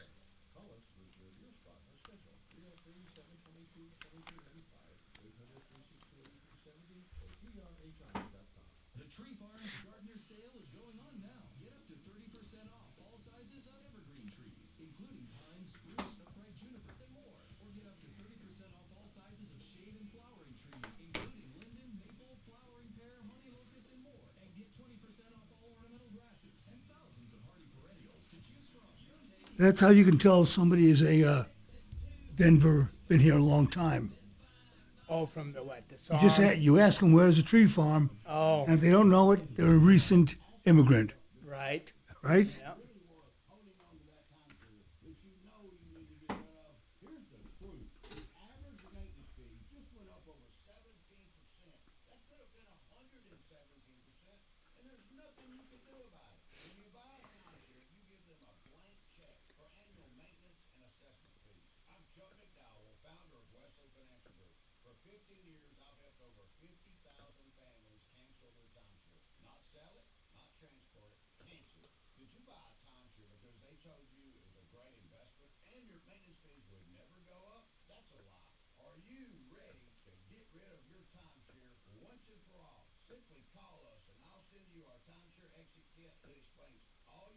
Call Wesley now for your timeshare exit kit. 800-979-3535. That's 800-979-3535. 800-979-3535. There are so many choices when it comes to listing your home, but only one, Frank Duran, proven results for more than 30 years. Ultimately, I've seen every kind of market. I've been through the good, the bad, everything in between. I'm consumer advocate Tom Martino, telling you not to take chances with the biggest investment of your life. My clients don't pay for my learning curve. They benefit from my years of experience. Frank Duran, the real estate man. Man, Toyota's one hell of a strong company. Golly. I didn't realize they have so many product lines. They're the GM of Japan, you think? Oh, yeah. They're the biggest auto manufacturer in the world. In the world. Oh, really? Holy shit, really? I didn't think anything was bigger than General Motors. I think it's time to pack it in. Okay, Doc. It's 152. There's, You gonna head out? yeah, he's done. What's that, Doc? said, Am "We're I done? Yeah. Okay. Well, it was good seeing you. Is I it haven't seen you in a literally couple done? months, I think. It's been a while. Well, I had that whole thing with the Not Who are you lit- talking to? Susie. We're not literally done, are we? So that's been taken care of. Yeah, huh? What? No. Oh, okay. So you can Get you off can come my in here yard. now, huh? Instead of Tom. Do you want the show to be You can over? come in now. No. Okay. Okay. Well, then it's not. That's why you should come in tomorrow, because you won't be around. Yeah, I might. All right, Doc. Good to see you.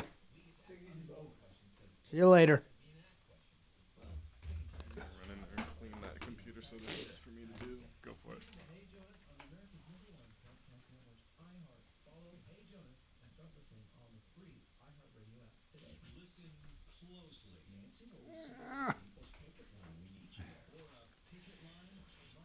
Like a pickup line. Oh, I have been waiting for a pickup line, yes. Dan Caplis, afternoons at 4 on 630 KHOW.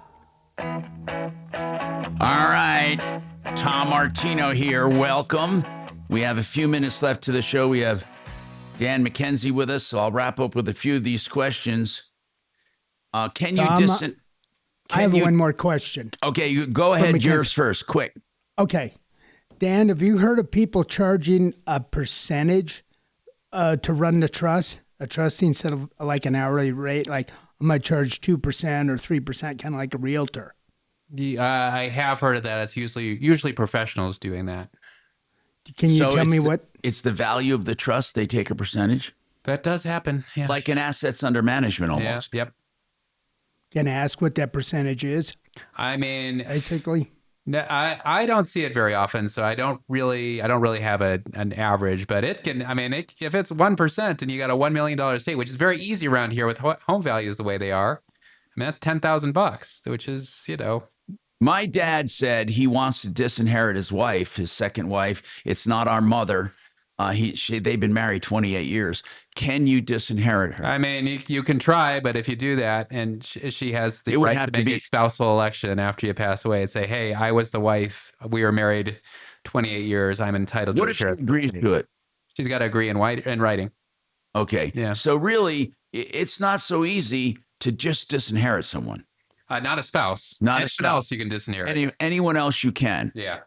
Okay. And then the other one is, what kinds of assets do you not put in trust? Would be not apropos for trust. So retirement accounts cannot be put into trust. If you want to use a trust, you got to direct them there through the beneficiary form. Oh, really? That's good to know. I usually do not put cars in trusts. If they're worth more than the $88,000, then you got an issue. But in general, that creates some insurance issues that we don't like to deal with. But other than that, you can be pretty thorough. And then, so that's typically avoid probate. Okay, so what kind of assets do you not want in probate? I think anything that requires like ongoing, like again, we talked about businesses, especially where it's like somebody's got to get control of this thing, and it might take at least a few weeks, sometimes longer, to be clear about who that is. If there's a challenge about who the personal representative is, it's going to be months. But the trustee doesn't automatically come in, say, and run the business. You can theoretically have someone run your business. Yeah. They and probably should, unless they have knowledge about how to do that. So you could have a GM of your business who now takes orders from the trustee after your demise. Right. Just like the owner. Yeah. Just like an owner. So really all that's changing, and I say all that's changing, it's the actual ownership control. Right. The ownership control is under the guy who created the trust, right? Or the gal who created the trust. And then upon death, it goes to the trustee. And that trustee then has, is it a fiduciary responsibility? What kind of responsibility? Yeah.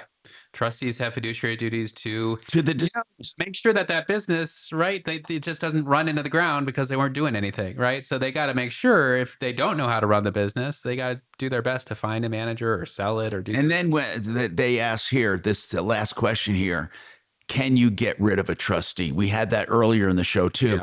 Yeah. How do you get rid of a trustee? Does every trust have a mechanism for that? Not necessarily. So yeah, but the state law does. Is it something good to put in the trust? Oh yeah. Okay. Yeah. There's a conflict. Yep. All right, that's Mackenzie. Man, we had a great day for him. 833 CO Plans. 833 CO Plans. Or coplans.co. And don't forget, 303 Martino. Join us for Car Day tomorrow.